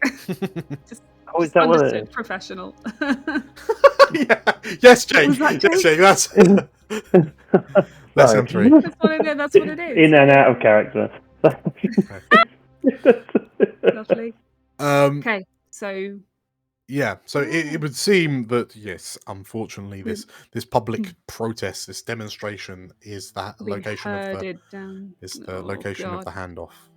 Bad news, guys. We're going to the protest. Yay. Listen, I don't feel like protesting. I don't know what they're doing. I'll just sit here. No, it's Wait. too bad. You have to get political today. Come on. The job's waiting for us. The job? Mm-hmm. Colin's Can down we- there somewhere. Can we all assess the protest situation before going? From the news and the build up for it? How angry does it look? Is it potentially going to turn violent, or is it fairly sort of peaceful? So the protest itself is well, the news is it's talking about these rowdy, violent protesters causing all sorts of havoc. This report brought to you by Blue Tree News. Okay. Yeah. And but the footage shows like they're having a sit-in. They're kind of they're All crowded in the corporate office foyer. They're sat outside. Yeah, some of them waving signs, some of them are singing, and Is Blue Tree News cutting in footage that's just not from that protest? So like these policemen From and then just- riots. Yeah. Completely different Obviously- city in Vic. yeah, different city, different country. The writing's wrong. Climate. It's just different language. It's like it's It's Dispatch not far your off. shadow and fall down. Gee. Yeah, the media team for Blue Tree are really going hand putting a spin on this. Earning their paychecks. Yes. So, but yeah, you can see, like, as you flick through the various channels, Ellie, you flick to MVN news, and you notice that, it's a somewhat more, well, it's not like it's less biased, it's just it's less Blue Tree biased. Hmm. But yeah, you can see that they just talk about how the protesters are, so Blue Tree is just like, I don't understand why all these protesters are here. But on MVN News, it talks about extrajudicial violence that has prompted has been prompted by a series of incidents involving Blue Tree, which is just like social crackdowns, and as Blue Tree kind of an NLPD managed to start kind of locking London down. Mm-hmm. Okay. And then you can see, like, from the on the ground reporting, you can see that there are protesters, reporters, just onlookers who are confused about what's going on. You notice that there's quite a few non-human people in the crowd, so there's a disproportionate number of elves, dwarves, orcs, trolls just kind of protesting. There's a lot of humans, don't get me wrong, but a disproportionate amount of non-humans. Okay. Are we gonna be starting the mission, Dan? Yeah. Okay. So the one thing you notice is that there are a lot of cameras, like, and they're not necessarily corporation cameras, but like everyone's kind of streaming or live vidding from the protest, and like being anonymous will be a nightmare here. Okay. But we might be able to use that to our advantage. Have I got does this count as gear or intel? Have I got any way? It would be gear, wouldn't it? Any way of essentially scanning for a face through all these different social media feeds? That's good. Yeah, it's cool. Like, because we know what he looks like. We had that picture from McSmith. Yeah. Could we use some kind of facial recognition software to cycle quickly through all these different live feeds and Facebook lives and whatever's out there at the moment, and CCTV and things like that? It's quite a big operation. Yeah. So what was your intel from? Okay, I had intel from getting the job, I think. Yeah. And there The was description. one other from my research, I think, because I got a good research roll. You got 10, well, 13. When I Okay, was researching so- him. Gotcha. Okay, so you'll be able to. So the intel that you got from your research, you'll be able to use it to, if he pops up on someone's thing, you'll ping. Okay, so I've got It a might ping be- set up. Yeah. It might be slightly lagged, but you'll be able At to. least we'll have an approximate area of the protest, because there must be Yes. thousands of people here. There's Yeah. going to be too many for us just to wander through the crowd. Absolutely. Yeah. Okay, so in that case, you have an idea how you'll be able to find him in the crowd. It seems like you'll be able to. You've been given the green light because this protest is happening right now. It's not too far from you, but the time is of the essence. So, with the start of the mission, Marcus, are you going to roll? What is the plan? So, I don't know if I should be rolling here's the plan, because there is no plan. So maybe the feature just does not work. Okay. Which Yeah, is, yeah, I that think makes it's fair, because I could say, We're oh, playing Bear it by provides ear. security, but there's actually no plan. We just go there and improvise. So we'll just skip the feature. But I do get, I love it when a plan comes together, which Well, is... do you want a plan for if it all kicks off to be able to say you keep civilians safe, you distract the It'd be media? good to have an you- exit strategy, yeah. Like once we've got him, where we, if we get Okay, separated, where we meet him back up, that kind of stuff. Yeah, it's like we don't have a plan when we're right there, but if things go sour, it'll be good to have a plan. Okay, I'm going to give Kat, her task is to scan software, for his face, locate him, right? Surveillance.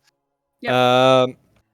And then we need to extract him. Bear will be to extract him or his body once he's Make sure. located. Yeah. And Price will be to make distraction once we found him. Or protect innocence. No. Well, that's not what Marcus is giving you. He's saying Okay. once we found him, if you can make a distraction somehow, to get the Okay. camera. Right, okay, distraction cameras. Okay. Yeah. Okay. And Marcus' job is to. What would be his job? Get to the target as fast as possible. Mm. Okay. Cool. And I got this. I get to roll edge. That sucked. Oh no. Okay. You gain 1 hold, Yeah. but your opponent has predicted your every move. The MC will advance the legwork clock. Okay. Well, that's fine. One last. Okay, so we used an intel to find his face from Ellie. I guess the one last. Okay, tell you what, yeah, we'll leave it like that. What was Marcus's hold for? Sorry. I don't know. I don't think it should be there, but I'm gonna regain it for this anyway. So Okay, fine, cool. Right. In which case, as we have a plan together, which is just try and hope Ellie can find this ex Shadowrunner and intercept him before he makes a handoff. We will grab a 10-minute break. cool. Okay. Right. See you in a bit. In a bit. Bye. Hi, Julia here. The life of a Shadowrunner is hard. So please, click the like and subscribe buttons and we can keep the lights on and the decks running. Thank you. Welcome back, everybody. Okay, so with a protest outside one of the Blue Tree corporate offices in full swing, our Shadowrunners have successfully completed what legwork they could complete, as the window opportunity is extremely narrow as they attempt to stop the ex-Shadowrunner Crumpet from selling off the data that he has stolen, presumably from Hades macro technology. So we catch up with our runners. I assume you're just kind of driving to the protest, getting out, filtering in. Like, where is everyone situating themselves? What kind of location is it? Is it like a big square outside the Blue Tree headquarters? Yeah. So the plaza itself. So it's this big public plaza. As you start arriving, so who's on the ground? I'll be on the ground. Yeah. Bryce, Bear. Marcus, but somewhere a bit high up, like I don't know, by a statue or whatever, or even up a building, so you can actually survey the crowd. I think Ellie's gonna be in like a cyber cafe, if those things exist in A nearby cafe. the 2070s. Cyberbucks. Like really close to, like basically on the edge of the square, so that if she did need to get involved, she could literally hoon it across the square. Okay, perfect. So in which case, for those, so you've seen up close. So the plaza is dotted with low grassy mounds, coffee carts, food vendors. In the center of the plaza is a genetically engineered tree, engineered so that the leaves are blue, that do not fall off throughout the year. And other than that, thousands of angry, disgruntled, partying people trying to put it to the man, and the only way that they kinda can. So Ellie, you're set up in a cafe nearby. Price and Bear, you're kind of working your way through the crowds. Bear, you've been forcefully given a comm link so you can hear Ellie's voice in your head, or all their voices in your head. Actually, it's kind of disconcerting. And Marcus, you're set up in a nearby. Yeah, I'm in a raised area, wherever, maybe up some. Cool. Okay. A double-decker bus stuck in the traffic. Oh yes, that might be good. Yeah, or up a building, but somewhere where I can actually scan because I can zoom in onto the crowd and keep an eye. So I might actually do an assess here. Okay. Yeah. So as the mission starts, if you roll and assess, what is it you're looking for? Well, we'll see when I get I think the assess will give me some questions, right? I can get. All right. Do I want links? Do I want to be helped? Price, do you want to help me, or should I just roll it?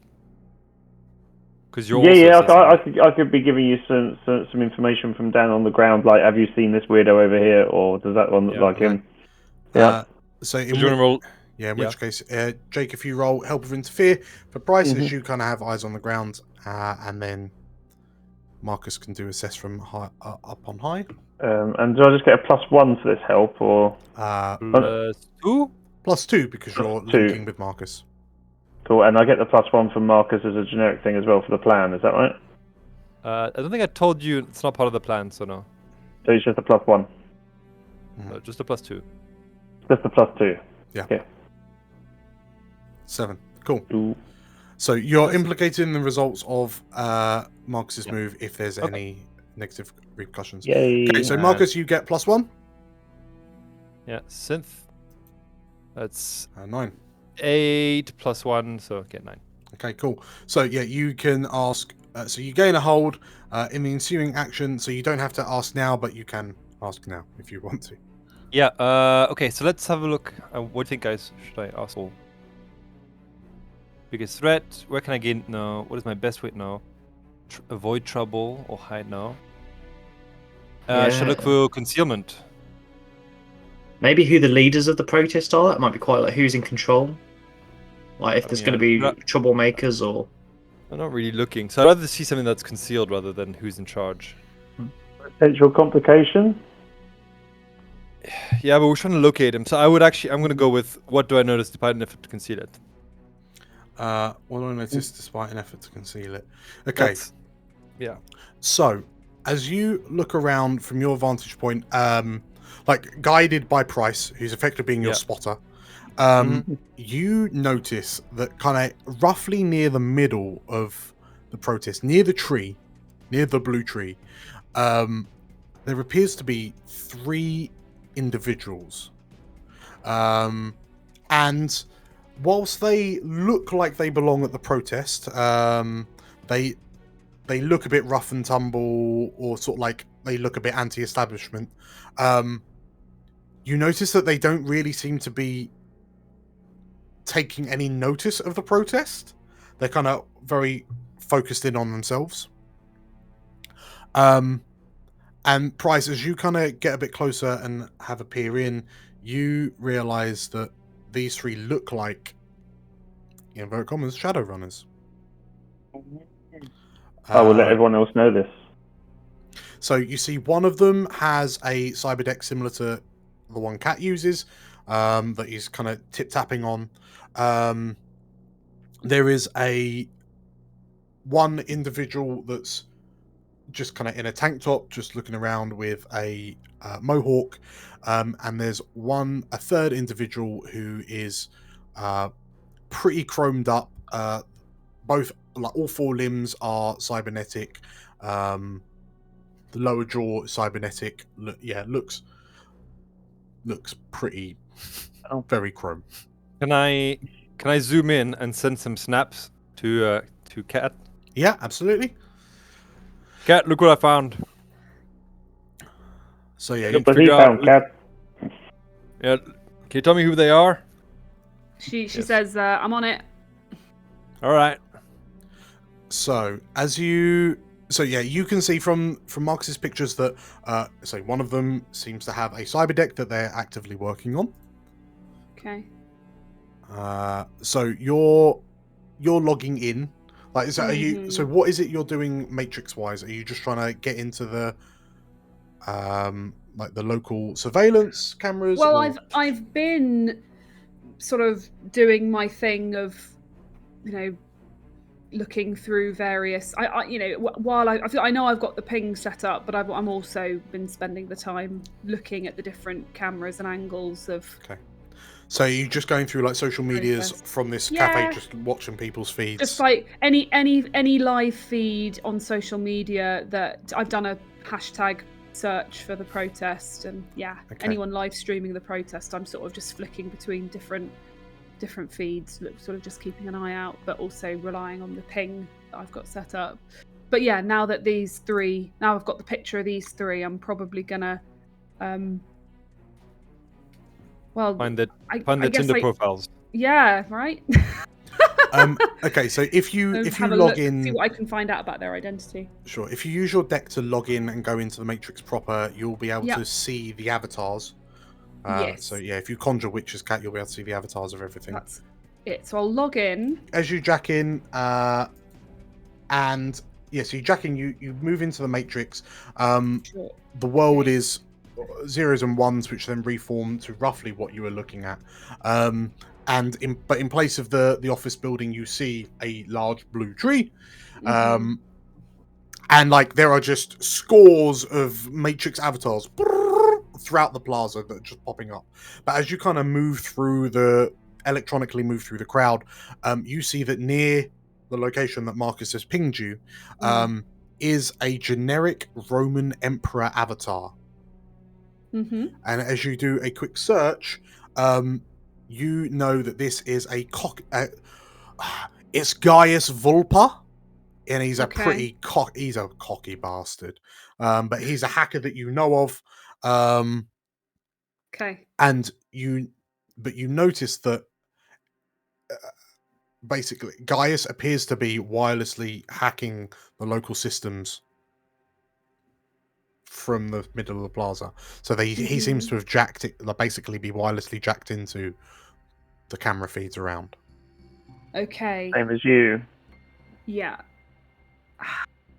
Okay.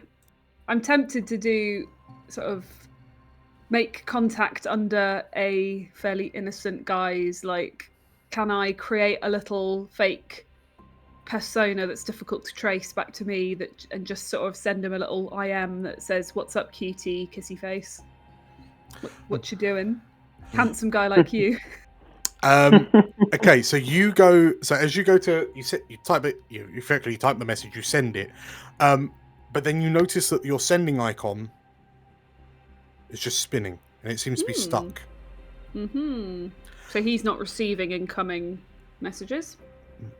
No, you notice that like this isn't it's a single tick on WhatsApp instead of 2 ticks.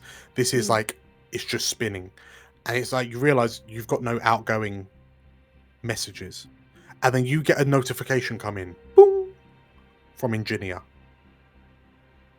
and it says, "Please walk away." Oh shit! Tell me why, or I'm carrying on. You notice that the message you're trying to send to Gaius is still kind of held. You get another message come through that says, "I was afraid you'd say that." And then you notice that the outgoing message looks as if it's being concealed in a web. And as you kind of look, you see that what appears to be a large spider skitters over the cyber cafe that you're operating on, and you have a jolt as you're forcibly jacked out. And when you come back into meat space, you notice that all of the computers in the cafe have just been switched off. Cheeky as hell. Yeah. Not impressed at all. And it would seem that you're not the only ones here. Besides the 3 runners in the middle of the plaza. Any contractors out on this border? I'm getting on the comms and saying we've got competition, guys. Let's find him quick. Okay. So Ellie, you are not going to be able to use the cyber cafe. You could leave and be out in the plaza. I'm leaving. I'm going out into the plaza, basically, and I'm gonna. Will my deck? Have I still got like a virtual readout that can keep doing the search? Yeah. So you'll be able to wirelessly connect to the camera feeds. It'll take a -1 because you're going wirelessly and you haven't been able to set a Trojan, like a direct connection. But yeah, you can kind of reach out to the cameras to try and look. Yeah, I'm still doing that, and I'm gonna start moving. Do I know where Bear and Price are? Because I'll start kind of moving around the outside of the square, kind of towards their. Well, if you're moving around the outside, Bear, what like where are you situated in this throng of people? So imagine this large rectangular plaza. The building's at one end. Some stairs, a small flight of stairs up. There's a tree in the middle of the plaza, probably some fountain around it, and just people. Yeah. I guess he'd have closed his eyes and tried to like center himself and listen to the voice of the bear spirit for some sort of guidance as to where to go, and then he just kind of starts wandering towards, sort of by instinct. I think he'd also be asking Kat to, I don't know how much attention she's paying. She's obviously got her own stuff going on, but he'd be asking Kat to keep an eye out for Hamish and whatever the other dwarf was called, giving them like a Diego. Yeah, giving Kat a description of them, and because he doesn't quite understand how she's in his head, he's just shouting it out loud. Yeah, fair enough. Okay, so as you're shouting out and you're kind of looking around yourself, could I ask for an act under pressure roll? Yeah. Please? Okay. Yeah. You good? So as you're working your way through the crowd and you're pushing the earpiece too far into your ear, so it's making it really hard to hear what's actually coming out the earpiece. As you're asking about the kids, there comes a point where you the people you're pushing way through the crowds. This group of people part and stood in front of you, like some way away, maybe about 15 feet away from you or so. You see... it's him! It's him! You see... He's got a gun! A bald man with a well-trimmed brown beard, two cybernetic eyes, walking around looking kind of shiftily. And you notice there's some heavy kind of bruising on the side of his head. Traders as well. And he sees you, he clocks you looking at him. And at the same time, Bear, you see Hamish and Diego in the other direction. Uh-oh. What are they doing? They're currently the crowd has parted enough for you to see them, and you realise this is a once in a lifetime opportunity, because if the crowd reforms around them, they're young dwarfs, so they're going to be really hard to find in the crowd again. And is Crumpet holding a gun? Because Crumpet is not currently holding a gun. No, okay, no. That's just so making him look a bit shifty. But he's clocked you, and there's that tense moment, and your eyes flick from him to the dwarf kids and back. I say kids, they're like teenagers. You could talk to us because I've got talk. Yeah. this guy. So I think he'd be a bit torn, but seeing that he's been clocked, he might head off towards the dwarf kids to try and convince Crumpet that he's not there for him, and basically say out loud, Marcus Price, he's here, and try and give a location. The problem you realise is that the Crumpet staring at you, it dawns on you that Crumpet recognises you from back in the days of the hub. Yeah, not exactly conspicuous, are you? Yeah, fair enough. Yeah, so it looks like Crumpet is gonna try to dodge back into the crowd. Your choices.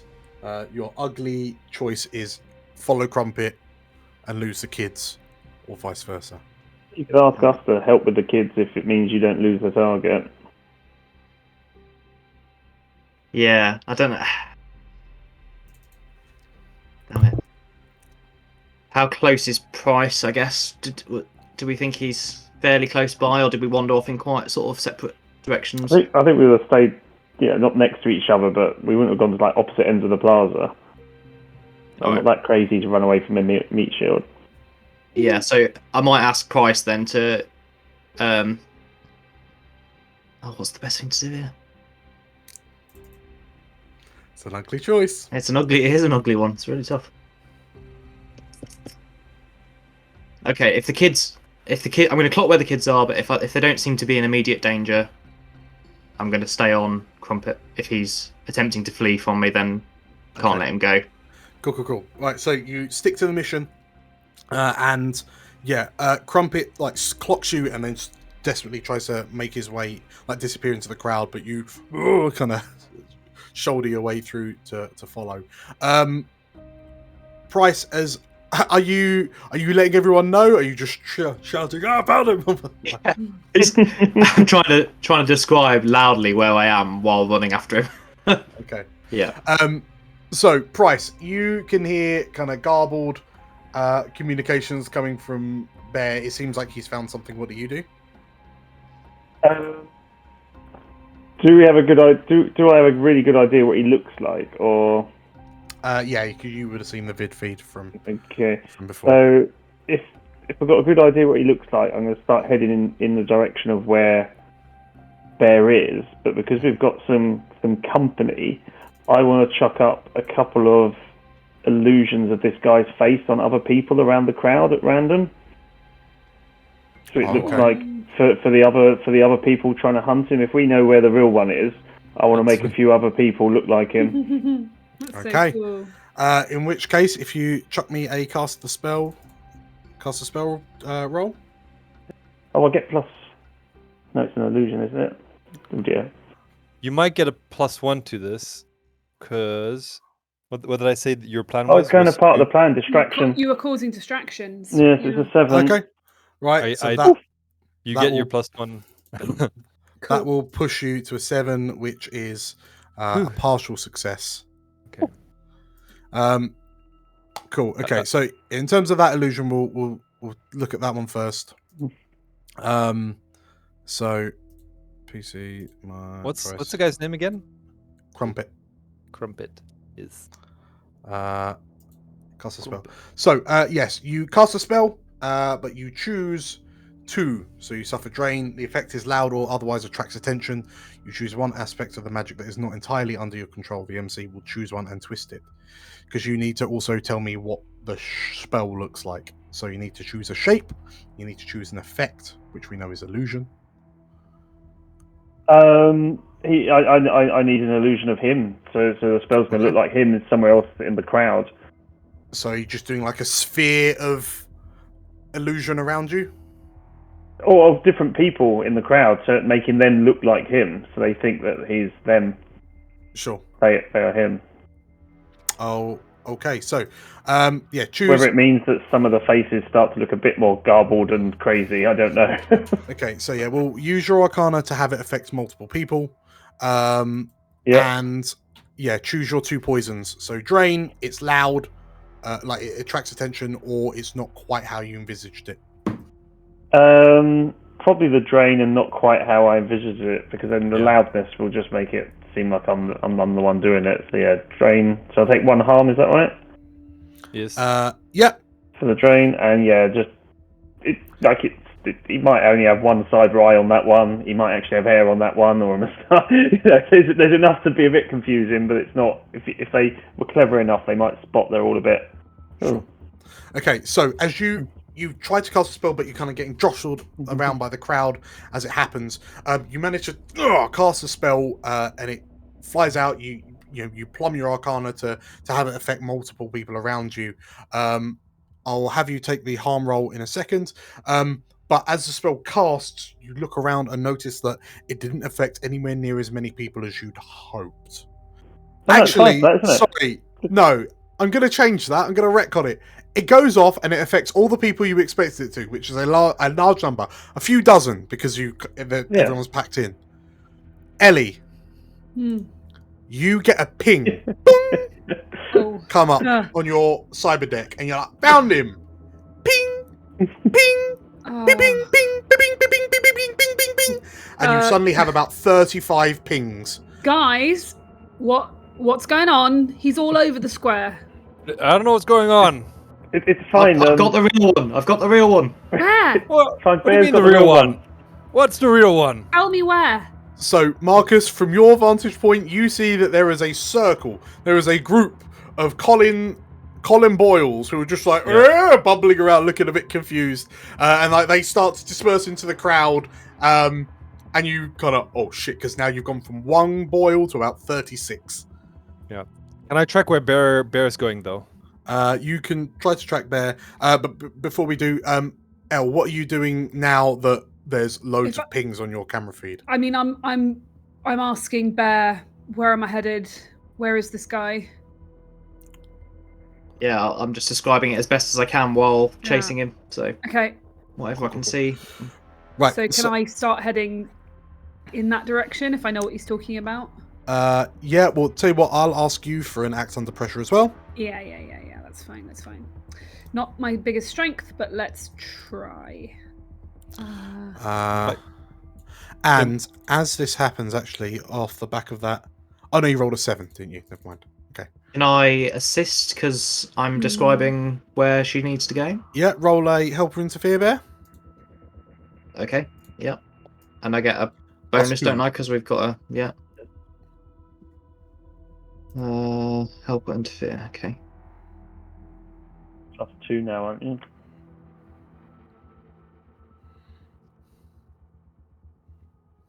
Okay. Okay, so you roll a 7. Okay, so cool. yeah, Ellie, you can take +1 forward. It's still a 6. Ooh. So Okay. you get to make a move. So close. So you get the 6. I'm As desperately trying to get to his position. I'm kind of getting my deck ready to do something when I get close enough. Probably not describing it that well because I'm like out of range. No, you still helped. It's just that I am a bit flustered. okay, so Trying as to you run try through a to crowded square.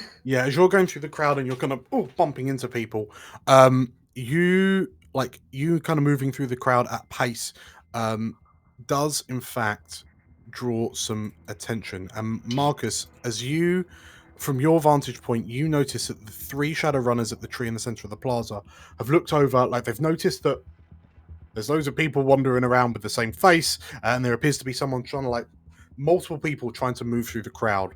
And they don't seem to react, but you see 2 of them are kind of looking at each other, and they look a bit more shifty. As this happens, you notice one of the Colin Boyles approach the 3 of them, and they begin talking. Right, I'm trying to track where Bear is. Okay. If you roll me, an act under pressure. I was acting under pressure. Yeah. Okay. Yeah. Act under pressure. I'm trying to see if I get my +1. I don't really think I do. No. Okay. Boof. Ooh. Oh, the wheels are coming off now, aren't they? Yeah. Go back to the previous mission. That one went really well. Okay. So, you managed to see where Bear is. You see him pushing his way through the crowd. You then hear a voice behind you say, excuse me, are you supposed to be up here? And you turn around and it's like a local Joe security for the building that you've climbed to the top of. Okay, so I'm on top. Am I alone on top of the building? Basically, yeah. So it's basically one of those kind of low top, almost, how you'll have kind of a canopy over the front entrance of a building kind of thing, and it's just a slightly lower roof, if you will.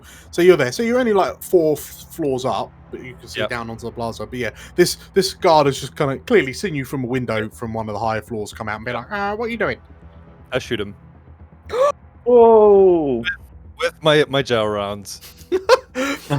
from the silenced pistol. Yeah. Wow. I don't have time for this. This Right. guy is... Okay, so as you look to this guy, and it's like a proper old Joe, roll me. He's got 1 day left before retirement. Roll me. Mix it up. Oh god. Oh gosh.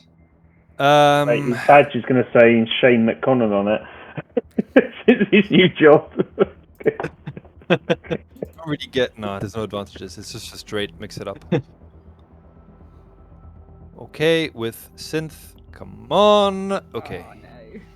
Okay, so with this gel round, you sort of see this old boy talk to you, and you. However, I need you to pick 2 poisons. So Nana takes harm. No, that doesn't work. You take harm, as established. Okay, I'll take harm, and Maybe he managed to get his pistol out at the same time. yeah, I make too much noise. Advanced relevant mission clock. Where's the mission clock? Oh, is this action clock? That's not great. I guess if he gets a shot off, that's going to be noisy, isn't it? Does that Yeah. make Something value sense? break. Don't want to break something. He was holding a Ming vase. It has to be valuable to us. Yeah. And like something of value breaks could just be like I basically take away something.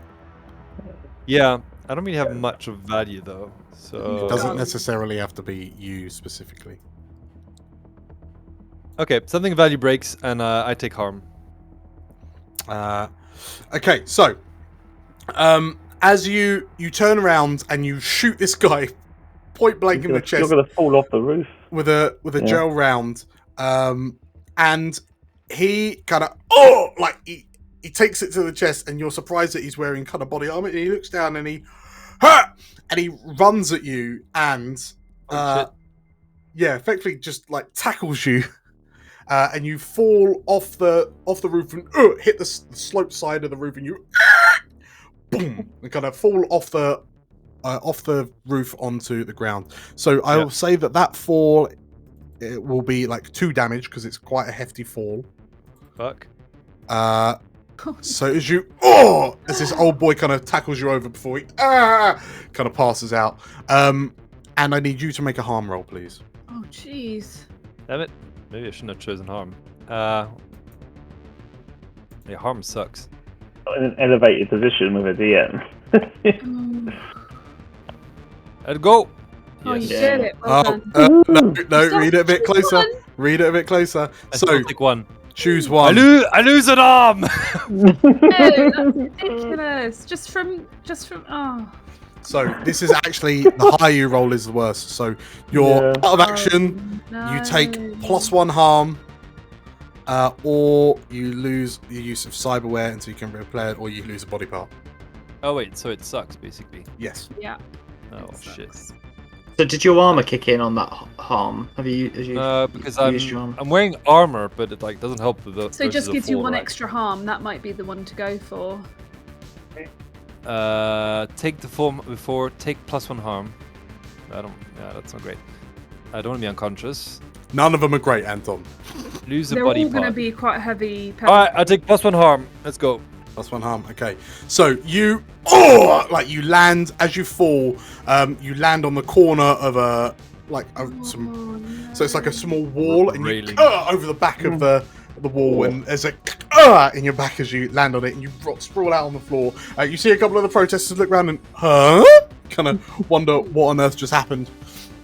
But yeah, you're now on the ground floor, pretty much in the plaza as well. Just pretty banged up. You think that maybe some of your ribs are broken from the fall. DM Dan, Yes. could I argue that my armor would remove 1 harm? That's From that exactly what fall. I was about to type into the chat. Because the description as written does say, when you suffer harm, lower the harm suffered by the level of your armor. Cool. There you go. Your padded Kevlar armor. Okay. So whilst this is all happening, who's not had a go in a while? Ellie? No, Bear. So what do you do? You're following after. So you're following after Colin. You seem that he's made it to the center of the plaza, and you're in the shadow of this blue-leafed tree, and you can see Colin sort of like in front of 3 individuals. The individuals kind of turn to look at you as you kind of push your way through the crowd. You don't recognize them, but you recognize them as runners, clearly. What appears to be a hacker, just this kind of tank top wearing brute looking guy, and a chromed up street samurai. Okay. What do you So do? I don't recognise them specifically. Okay. So I probably once I've caught my breath, I'll kind of yell at him, "Oi, stop it! You're coming with me!" Okay. And I'll basically shout to the other 3, "Jog on! I was here first." Okay. Are you politely trying to convince them, or are you No. going to threaten them with something? Yeah, I don't know if I'm being specific about a threat, but I'll be exuding threat and menace. Yes, Okay. making it clear I'm not messing around. So I'm happy for you to play hardball. When you get in someone's face threatening violence and you intend to carry through. Yeah. So what is your threat if they don't comply? I'm taking this guy with me, and I don't care if I have to knock them all out to do that. Okay, cool. In which case, roll hardball. Play hardball. Okay, Bear. As you kind of size up to these punks, Leave him you're alone. just like, dead or alive, he's coming with me. I imagine it's like Shrek, you know. I'm nobody's message boy. I'm a delivery boy. Okay. Yeah.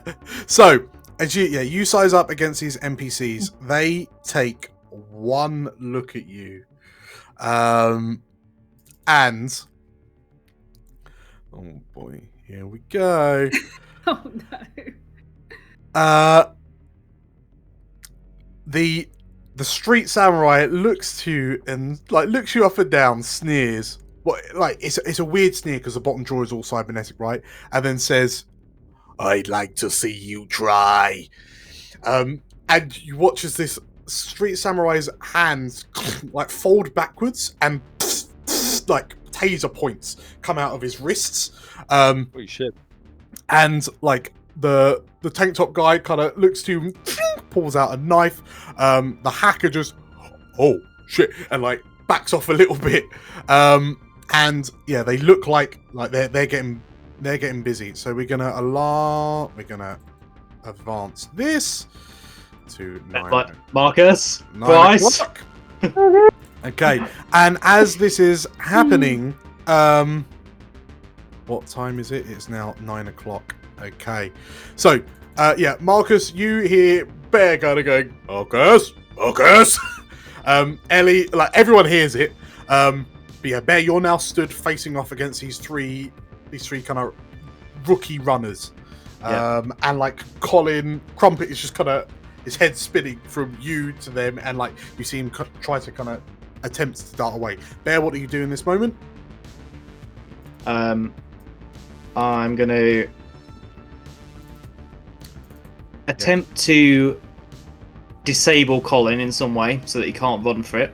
So probably kick out his knee or something. And then depending on how the others react, I'll if they don't attempt to stop me, I won't go for them. I'll just grab Colin and leave. Okay. But if they get in the way, I will beat them up or try to. Okay, in which case, as we kick up the tension, Bear, if I could have a, are you using violence against Colin? I suppose you are. Yeah, mix it up. Yeah, this is all with my fists. I'm not trying to kill anybody. Yeah, that's fair. Yeah.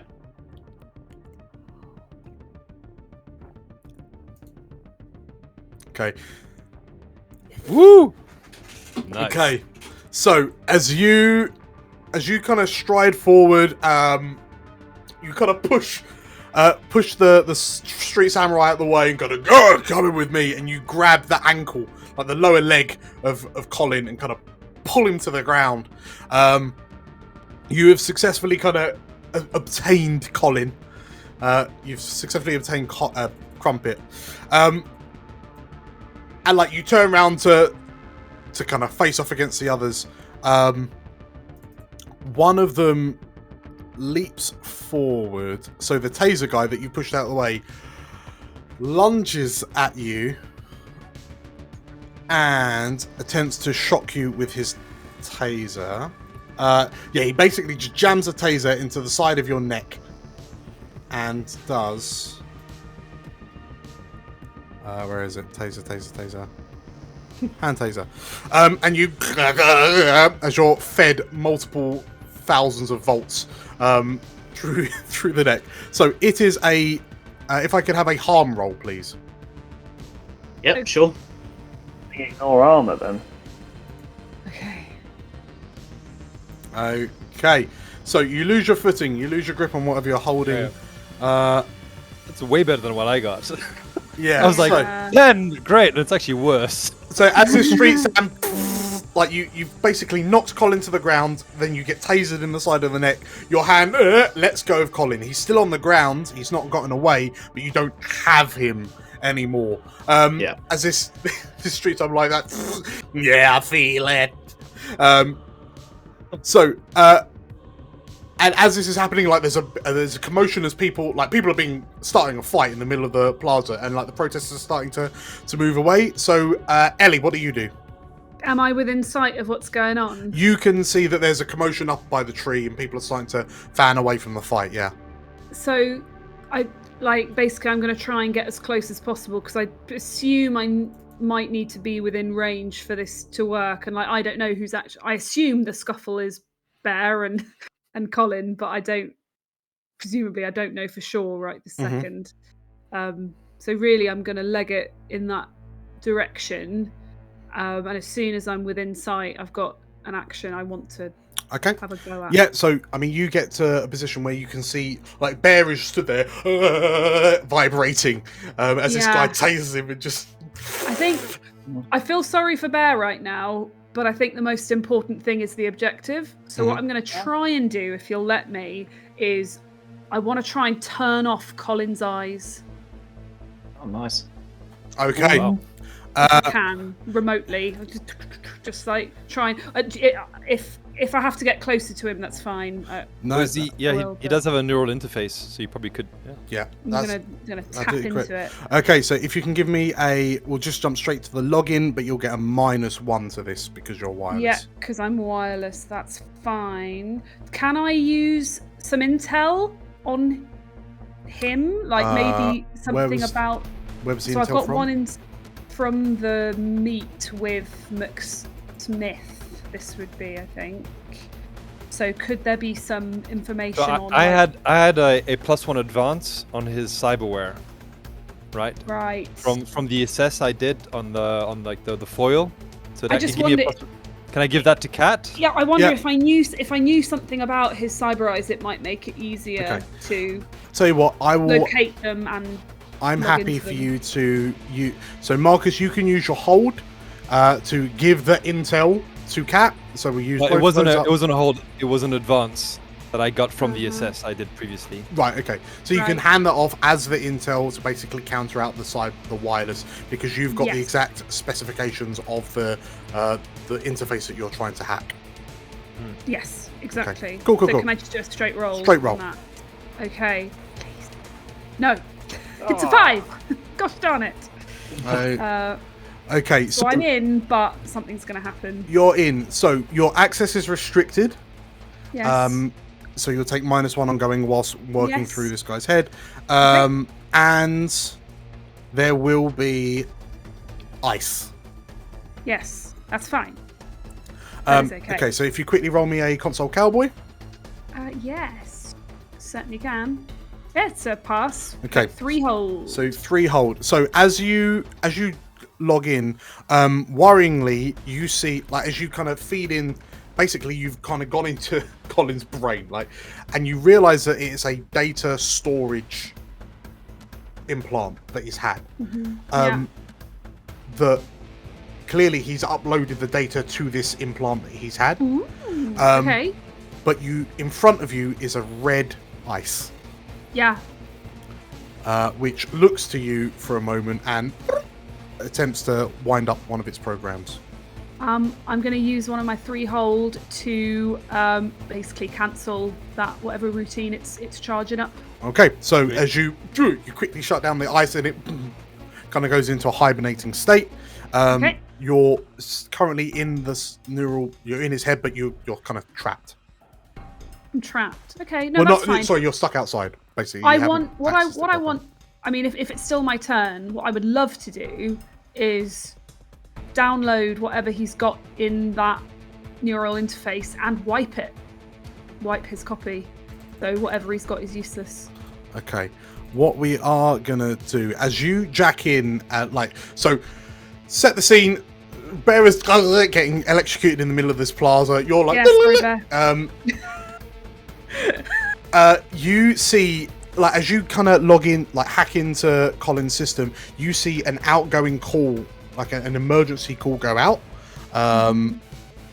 and like it seems that Colin is kind of reaching out for help. Ah, okay.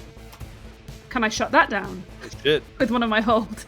So I can prevent a construct from triggering alert, and I can increase my hold over compromised security or manipulated systems by 1. So I could do something and then have a +1 to it, maybe. I won't take that hold off you, but like you shut down the outgoing call. Colin realizes the call hasn't gone out, so he literally just shouts, "Help!" And like it causes a bit of a ruckus and a panic. The mission clock advances. So. Oh. Yes, the mission clock advances. Wait. On a success, it can advance. Okay. No, this is off the back of your complication. Okay. So, Price, you've heard a man shout out, "Help! I'm being attacked!" from the middle of the plaza. Well, I'm also concerned there's plenty of cameras and stuff still going on around in this area, so I would like to manipulate the tree to cause all the leaves to create a giant blizzard of blue leaves around the swirling fight so that people can't see what's happening inside. Holy shit. Nice. Okie dokie. So, if you cast a Bit spell, sir, as well then. if you cast a spell, So I got +2 to this. I think you get. Yeah, you probably get my ongoing +1 for the mission. Yeah, That's I've got that for the distraction, plus Okay, 1 yeah. for my focus as well, so 14. Oh, got it. okay, so as you see all this commotion happen in the center of the plaza, yeah, you manage to grab pull the magic into you, shape it, and you rip off these blue leaves from the tree and basically start create a whirlwind around the area, just to kind of pen you off, and it makes it a bit more discreet. And like people inside, run out screaming, buffeted by the leaves as they try to get out. And yeah, effectively you're just stood there holding this column of blue leaves around the tree. I would like you, as you're stood there doing it, like, and you're trying to be discreet with it, which you would be able to offer success. You notice that there are a number of Oh no. Blue tree people. you notice Vandalism? you notice a number of blue tree security forces who've kind of emerged from the building itself, and they're like pushing their way through the crowd and kind of moving towards it. The crowd is beginning to panic because the men with guns have arrived. Like your feed on your cyber deck, Ellie, you can see that your social media is starting to pop off with that hashtag, because people are starting to report on social media that like, Blue Tree are starting to attack the crowds. And like, yeah, it just, everything's becoming a bit frantic. You see a video clip of this one person just getting knocked to the ground by security, and then just having the stream ends as a boot comes down and stamps on this person's comlink. Good lord. And Marcus, as you pick yourself up and kind of see this has gone very badly, very quickly, through the crowd, like you see from the far end of the plaza, people coming towards, like the security, the Blue Tree security execs going towards you. Elsewhere through the crowds, like as the crowd's kind of shimmering and vibrating with anxiety and panic, you see, with your cyber eyes, what do your cyber eyes see? I wonder. Dark hooded figures almost gliding through the plaza, and like you managed to clock some of the two closest to you. Oh no. Yay. It's Holy our shit. friends. Yeah, we needed these guys. And you recognize that there are Black Phoenix operatives in the plaza. And everyone appears to be converging on this now Blue Tree Beating it. whirlwind in the middle of middle of the plaza. What do you do? So Bear's got Crumpet in a hold, right? So No, I had to let go of him. yeah. Oh, did you? I got tasered. Ah, shit. Price is running distraction. Cat's hacking the guy. So Crumpet is what, running away? Crumpet's currently on the ground, trapped in this swirling whirlwind. If you could delay some of the reinforcements coming, that would be handy. Okay, this is what I'm doing. Marcus is gonna reach down into his duffel bag, and there's a piece of gear in there that was given him by the Brass Fairy, Grenade launcher. and it is a grenade launcher Let's go. with tear gas rounds, Right. and he's gonna try and get as high as possible, but basically just start launching into the guys that attacked Bear, right? Okay. And then into the cyber ninjas, but like trying to not make it seem like it's obviously him talking them, but like crowd dispersal, riot, whatever. But it's gonna start launching. Okay. So as you boom, boom, boom, start Discriminate. firing tear gas grenades into the crowd, I'm gonna ask for you. So this is our. So what is your objective? Create space. I need space for Bear, and Price to get Crumpet. Could, So could you use the tear gas also to Go ahead, herd the crowd into the security forces to slow them down? Yeah, that's roughly what he's gonna do. He's gonna be targeting around Bear and Price just to get everyone moving towards. Yeah. Right. In which case, that sounds quite violent. So can you mix it up, please? I will mix it up. I would like to ask for a +1 because I did an assess on the ground, so I know where to shoot. Yeah. Okay. That's fine. And is that the hold that you had? That was that's your mission hold. That was the gear. I still have the hold. Yeah. Okay. Cool. Okay. Yeah. Do So we get- mix it up. +1. With synth. Ooh, baby, let's go. Okay. Amazing. So flawlessly, you just reach into the 13, duffel bag, yeah. you pull out, you fucking like your back hurts because God, you just fallen off a building, I'm always so angry. and there's one protester that looks at you and, oh my god, she says as you Up, lady. and just start Goddamn tired. firing tear gas rounds into the crowd, and like they clonk off a couple of people's heads, and like you just see this gas spill out, and people start screaming, ah, like running towards the building. And they run around. They start filtering around the Blue Tree Whirlwind, and you see the Blue Sex team's gonna just gonna get swamped by the stampede of panicking civilians. Yeah. And I will try and target the group of Shadowrunners that were. So I don't know if they need to. Never mind, I'm still there as well. Yeah, and Ellie's close by. Yeah. All right, there might be. But I do have Cyber Eyes, but I guess it's not auto fire. So okay. All right. I think we can handle the Shadowrunners. It's more the others that are coming. Okay. Yeah, I'm taking care of the And- others. as this happens, you notice that as the crowd disperses because they're running away from you, like left in the open are these dark hooded figures, like the Black Phoenix operatives, and one of them, like two of them, turn to regard you as just the man with a grenade launcher. I mean, it does have the tags. Hold on, the tags. Near, far, area, loud, messy, clumsy. Okay, so back in the. So, did you fire a grenade into the whirlwind, What do you mean the whirlwind? like into the middle of the plaza where Bear and that is?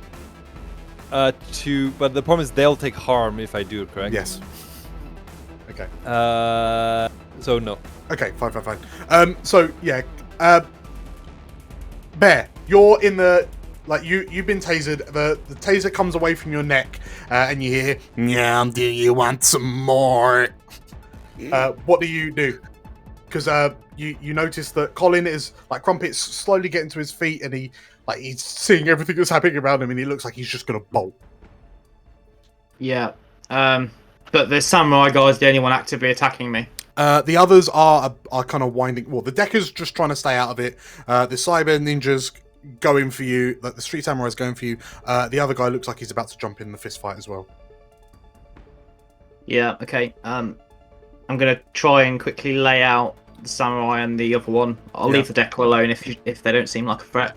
Okay. And then I'm gonna turn my attention back to Colin. Sure. In which case, so if you're offering violence to the two runners, if I could have a mix it up, please. I assume, are you trying to take them out the action or take them out permanently?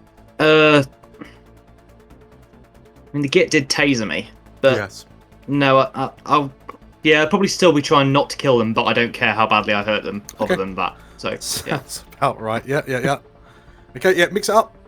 Okay, I don't want them getting up, is the key point. Nice. Okay, so you, as he says, "You do you want some more?" You turn around, you look to him. Describe to me how you deal with these two upstarts. I think basically I like pull the taser things out of my neck and then just pull his arm off, which is like a mechanical arm or whatever the the bit is, and then just like Chewbacca style, just start like beating him with it. We don't know. Okay, yeah. So you rip off this guy's cyber arm. You turn it round. The taser's still going. You give him a taste of his own medicine. The guy in the tank top comes over. You backhand him with this arm. He goes sprawling over the fence into like underneath the tree. And you see the Decker just going like in the background, like hiding behind the trunk of the tree as best as he can.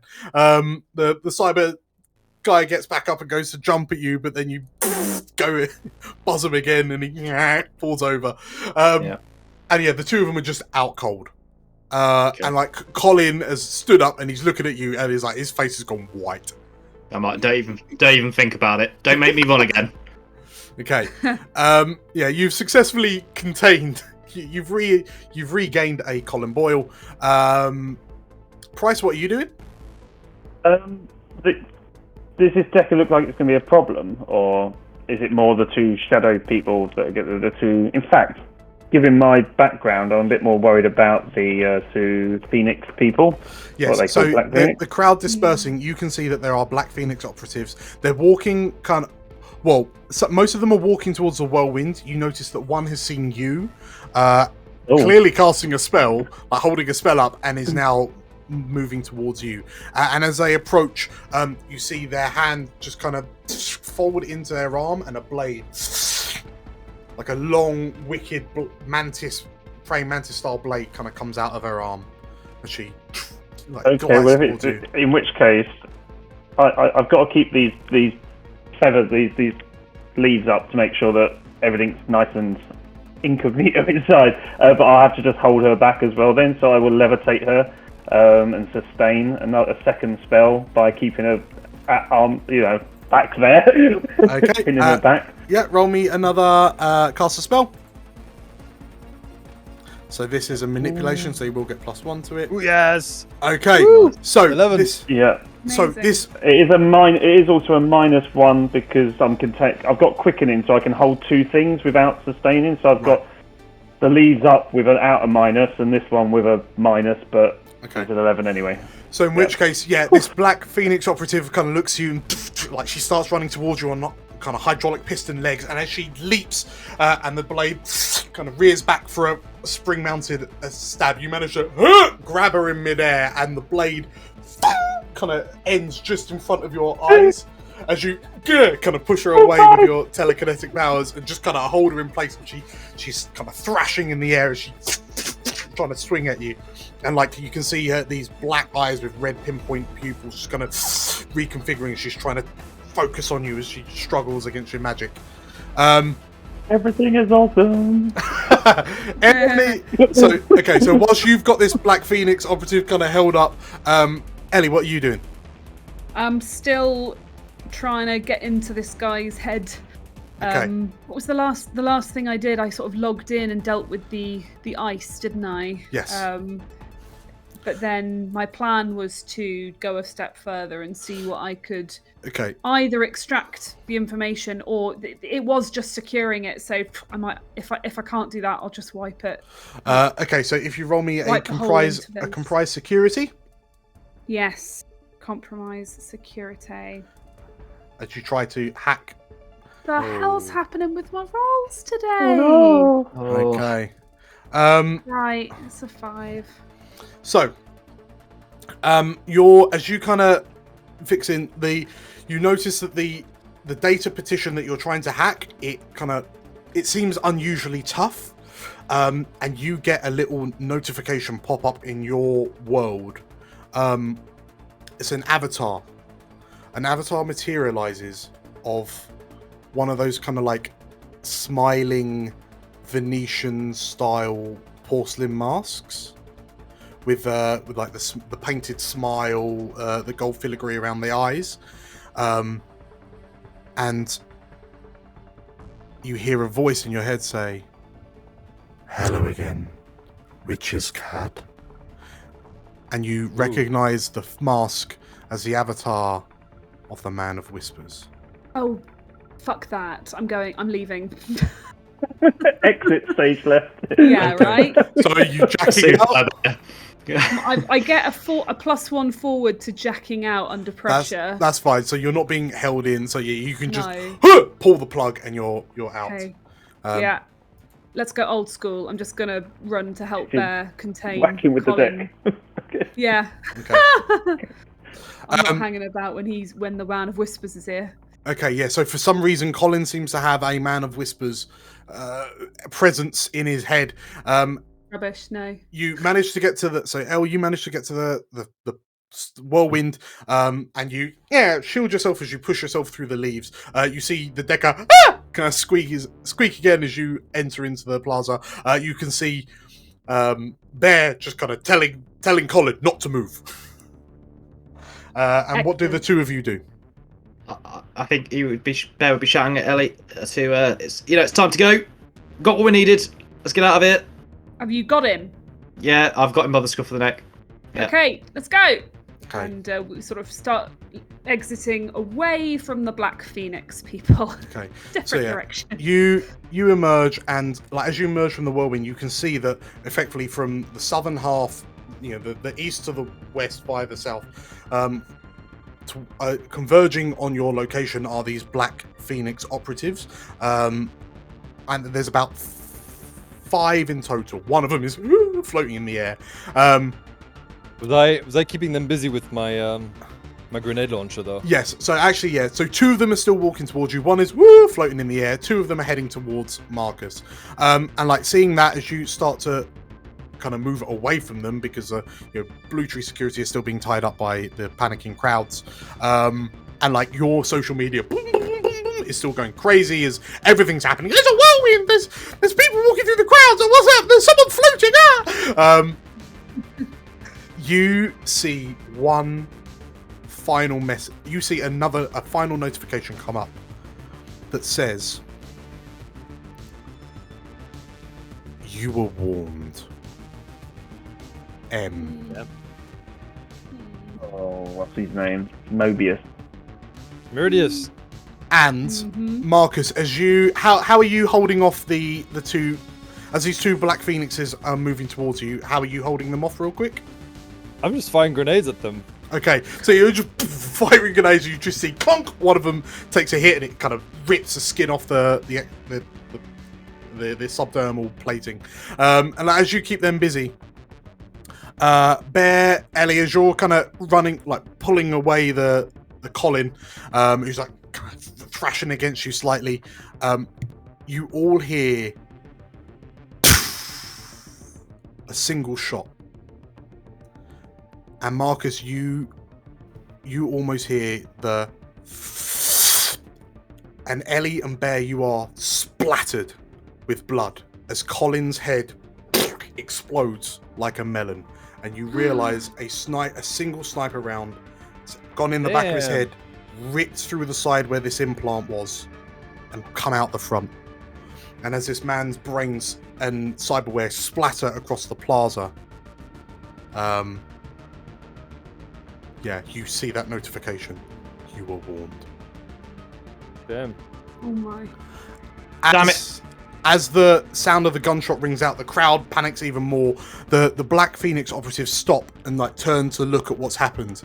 They see Colin sprawled out on the floor, splattered. And like wordlessly, they disengage. Price, the one you're holding up manages to kind of free herself, drops into a low position. You see her head tilt almost as if she's receiving orders, and the 5 of them just kind of rush off in different directions to kind of escape from the scene.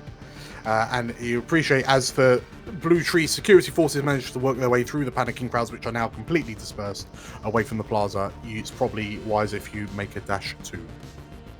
Yes. I think we all make a dash at this Yeah. point. Yeah. I will use illusions to make sure that they all don't look quite like the QAnon people that are obvious to spot. Okay. So as you all kind of disappear in the Scarpa, you manage to make it away from the plaza. Like the security forces are kind of like they as a blue tree security kind of swarm over the plaza. They basically, most of them swarm around the 3 runners that are in the center of the plaza. So the one that's now missing an arm and is still suffering malfunctions from you, Bear, the Decker, and the Brawler, but giving you enough time to escape. And as you move away, you receive an incoming call, Ellie. Mm-hmm. Cool. Do I know who it's from? It is from a withheld number. It's going to be Mick Smith, isn't it? It's like, hi, it's going super well. So I'm watching the news. Yeah, I answer. As Bear and I are running into side alleys and trying to get away from the crowds, I answer. Okay. So as you answer the call, you hear, well, you're certainly making a show of this, aren't you? Did you hire the other teams? Given how exciting that all was, there's a part of me that's somewhat sad that I didn't. It feels like it was a setup from the beginning. There were so many of us after the same man. Well, it would seem so, but perhaps Mr. Boyle was a bit more loose-lipped about this meeting than we had assumed he would be. But nevertheless, it seems that whilst we're not going to retrieve the data is not going to fall into the hands of our competitors. So I suppose that's a successful mission as far as I'm concerned. Well, yeah, no one else is getting their hands on it, are they? This is true. So, it's not quite the outcome I was expecting, but Ellie, if I could get you to roll getting paid. Do I get any pluses to this? Is anyone? I'm with Bear. Is Bear helping? This one, yeah, this lady, one is pony up. this one is Like covered in Colin's blood, just like. Unfortunately, I need to pay my therapy bills. This is unlinkable. Okay, that's fine. So plus. So choose the modifier. So what is my modifier? So it works off the legwork clock. So weirdly, it's +5. It's 5. Nice. Okay. Do I need to? Planning, Do I just- 100%. Execution, not so much. Okay. Do I type 5 or +5? Just 5. So we actually benefit from doing very little planning and just messing the whole thing up, don't we? Right. Yeah. So I get to choose 3 from the list on a success. So not a setup or ambush, paid in full, doesn't attract attention, employer's identifiable, learn something. I think we want to learn. I think we want experience. We do want to get paid in full because she could try and weasel out of that, given that we didn't fully fulfill the brief. So we'll get paid in full, we'll get experience, and Doesn't attract the attention. doesn't attract attention. 'Cause Yeah, that sounds good. Because of Quite all the public. media stuff. That's Yeah. it, exactly. There Yeah, was we a need to lay cowboy low firing for a while. grenades. The meeting doesn't attract attention. Doesn't say Yeah. anything about the mission not okay. attracting Well, attention. Well, in which case is it an ambush? In case we're getting tracked down by? No. I'm not too worried Okay. about that. Okay, That so makes sorry, it was sense. paid in full.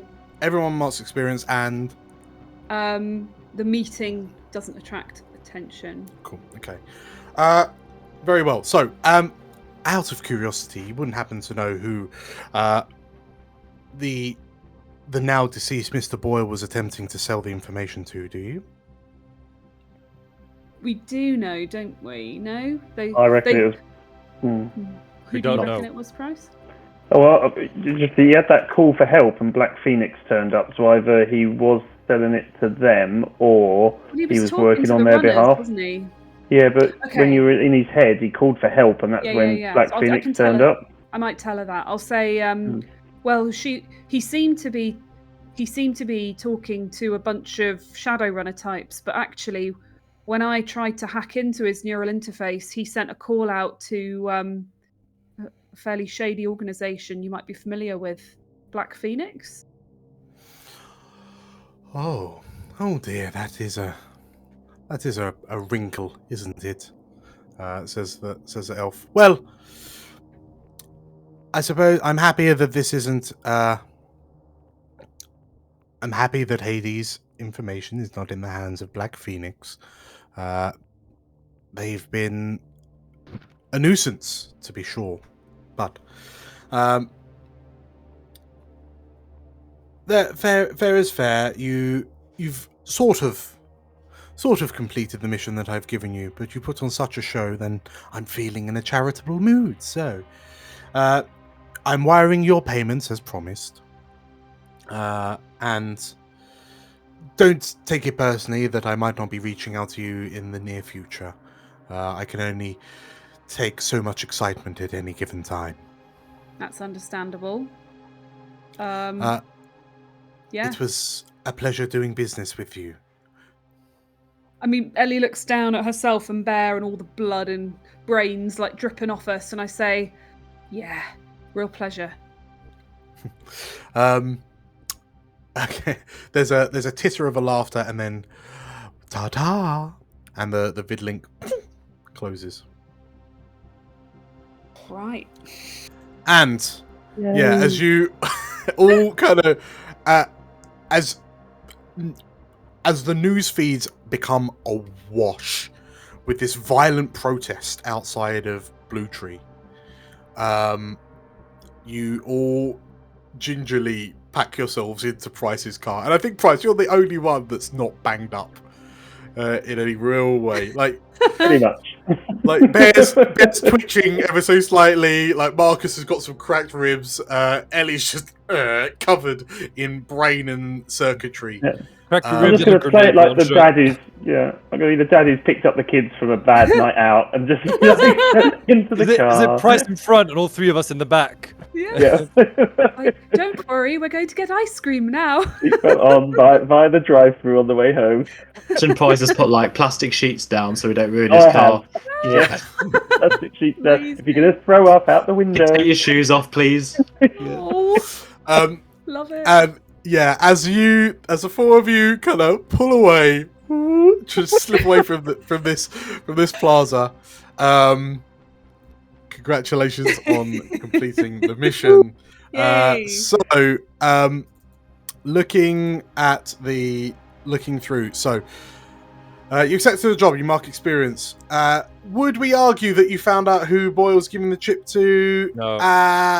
I think you kind of Sort did. of. We figured out it was Giving it to Black Phoenix. Phoenix, I reckon. Yeah. Yeah, I'm going to say that you did, considering it was odd that Black Phoenix were there in the first place. And the Man of Whispers was in his head. And the Man of Whispers, yes.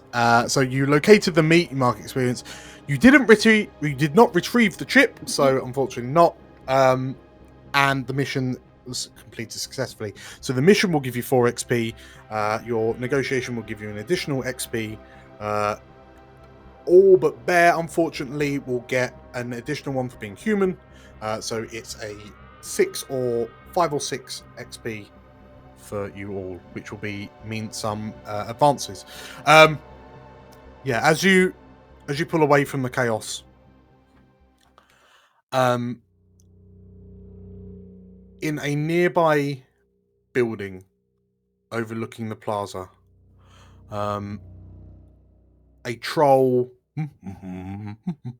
hums to himself as he casually unscrews the barrel from a sniper rifle and begins dismantling the weapon and putting it back into a box. And as this troll in kind of army gear and like military gear makes his way from the roof of the building, he makes a call out. Yeah, it's done, he says. And the voice replies, "Good. I'm glad that information didn't fall into the wrong hands," says the voice through the other end of the phone. Boss, should we Should we be worried that they're sticking their noses in as much? And the voice on the other line goes quiet for a moment. I think they're in over their heads for sure, but we can work around them, surely. And the troll thinks about it for a second, says, "You the boss, Meridius. You the boss." And as the troll hangs up, Meridius, in his hideout, looks at his comlink, the last message sent to Witch's cat, saying, "You were warned." And he turns to look to the dwarf rigger next to him and says to Engineer, "No more messes for us to clear up. You hear?" And Engineer clenches on her teeth. It's a baddie. As Meridius tells her off. Any more cyber work for ex-runners, you run by me. Do you hear? And Engineer, okay. And they pack up their mobile command center in this bedsit, and Meridius takes a puff of his cigarette, flicks it into the room, lands on the petrol slicked carpet, and within moments, the room they were using as a base goes up in flames as the two of them leave and disappear into the London night. Nope. And we will call it there. That was awesome. Yeah. Thank you very Thanks, much. guys. That was great. Yeah, amazing. Cool. That was Thank very, very Thank you. tense. Thank you very, very much for playing. So, yes, we will find out next time what's up with Meridius and his gang of runners. We will find out how that affects you lot. We will find out what Black Phoenix are doing in and about Neo London. And yeah, see if we can start to unpick the plot. So, thank you very much for playing. Thank you very much for watching. If you enjoyed it, leave some comments and likes down below. Yeah. But hopefully, we will see you soon with other RPG, non-D&D RPG goodness.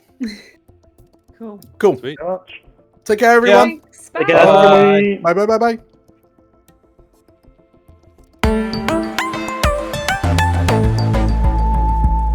Good afternoon from MDN News. Telling you what you need to know.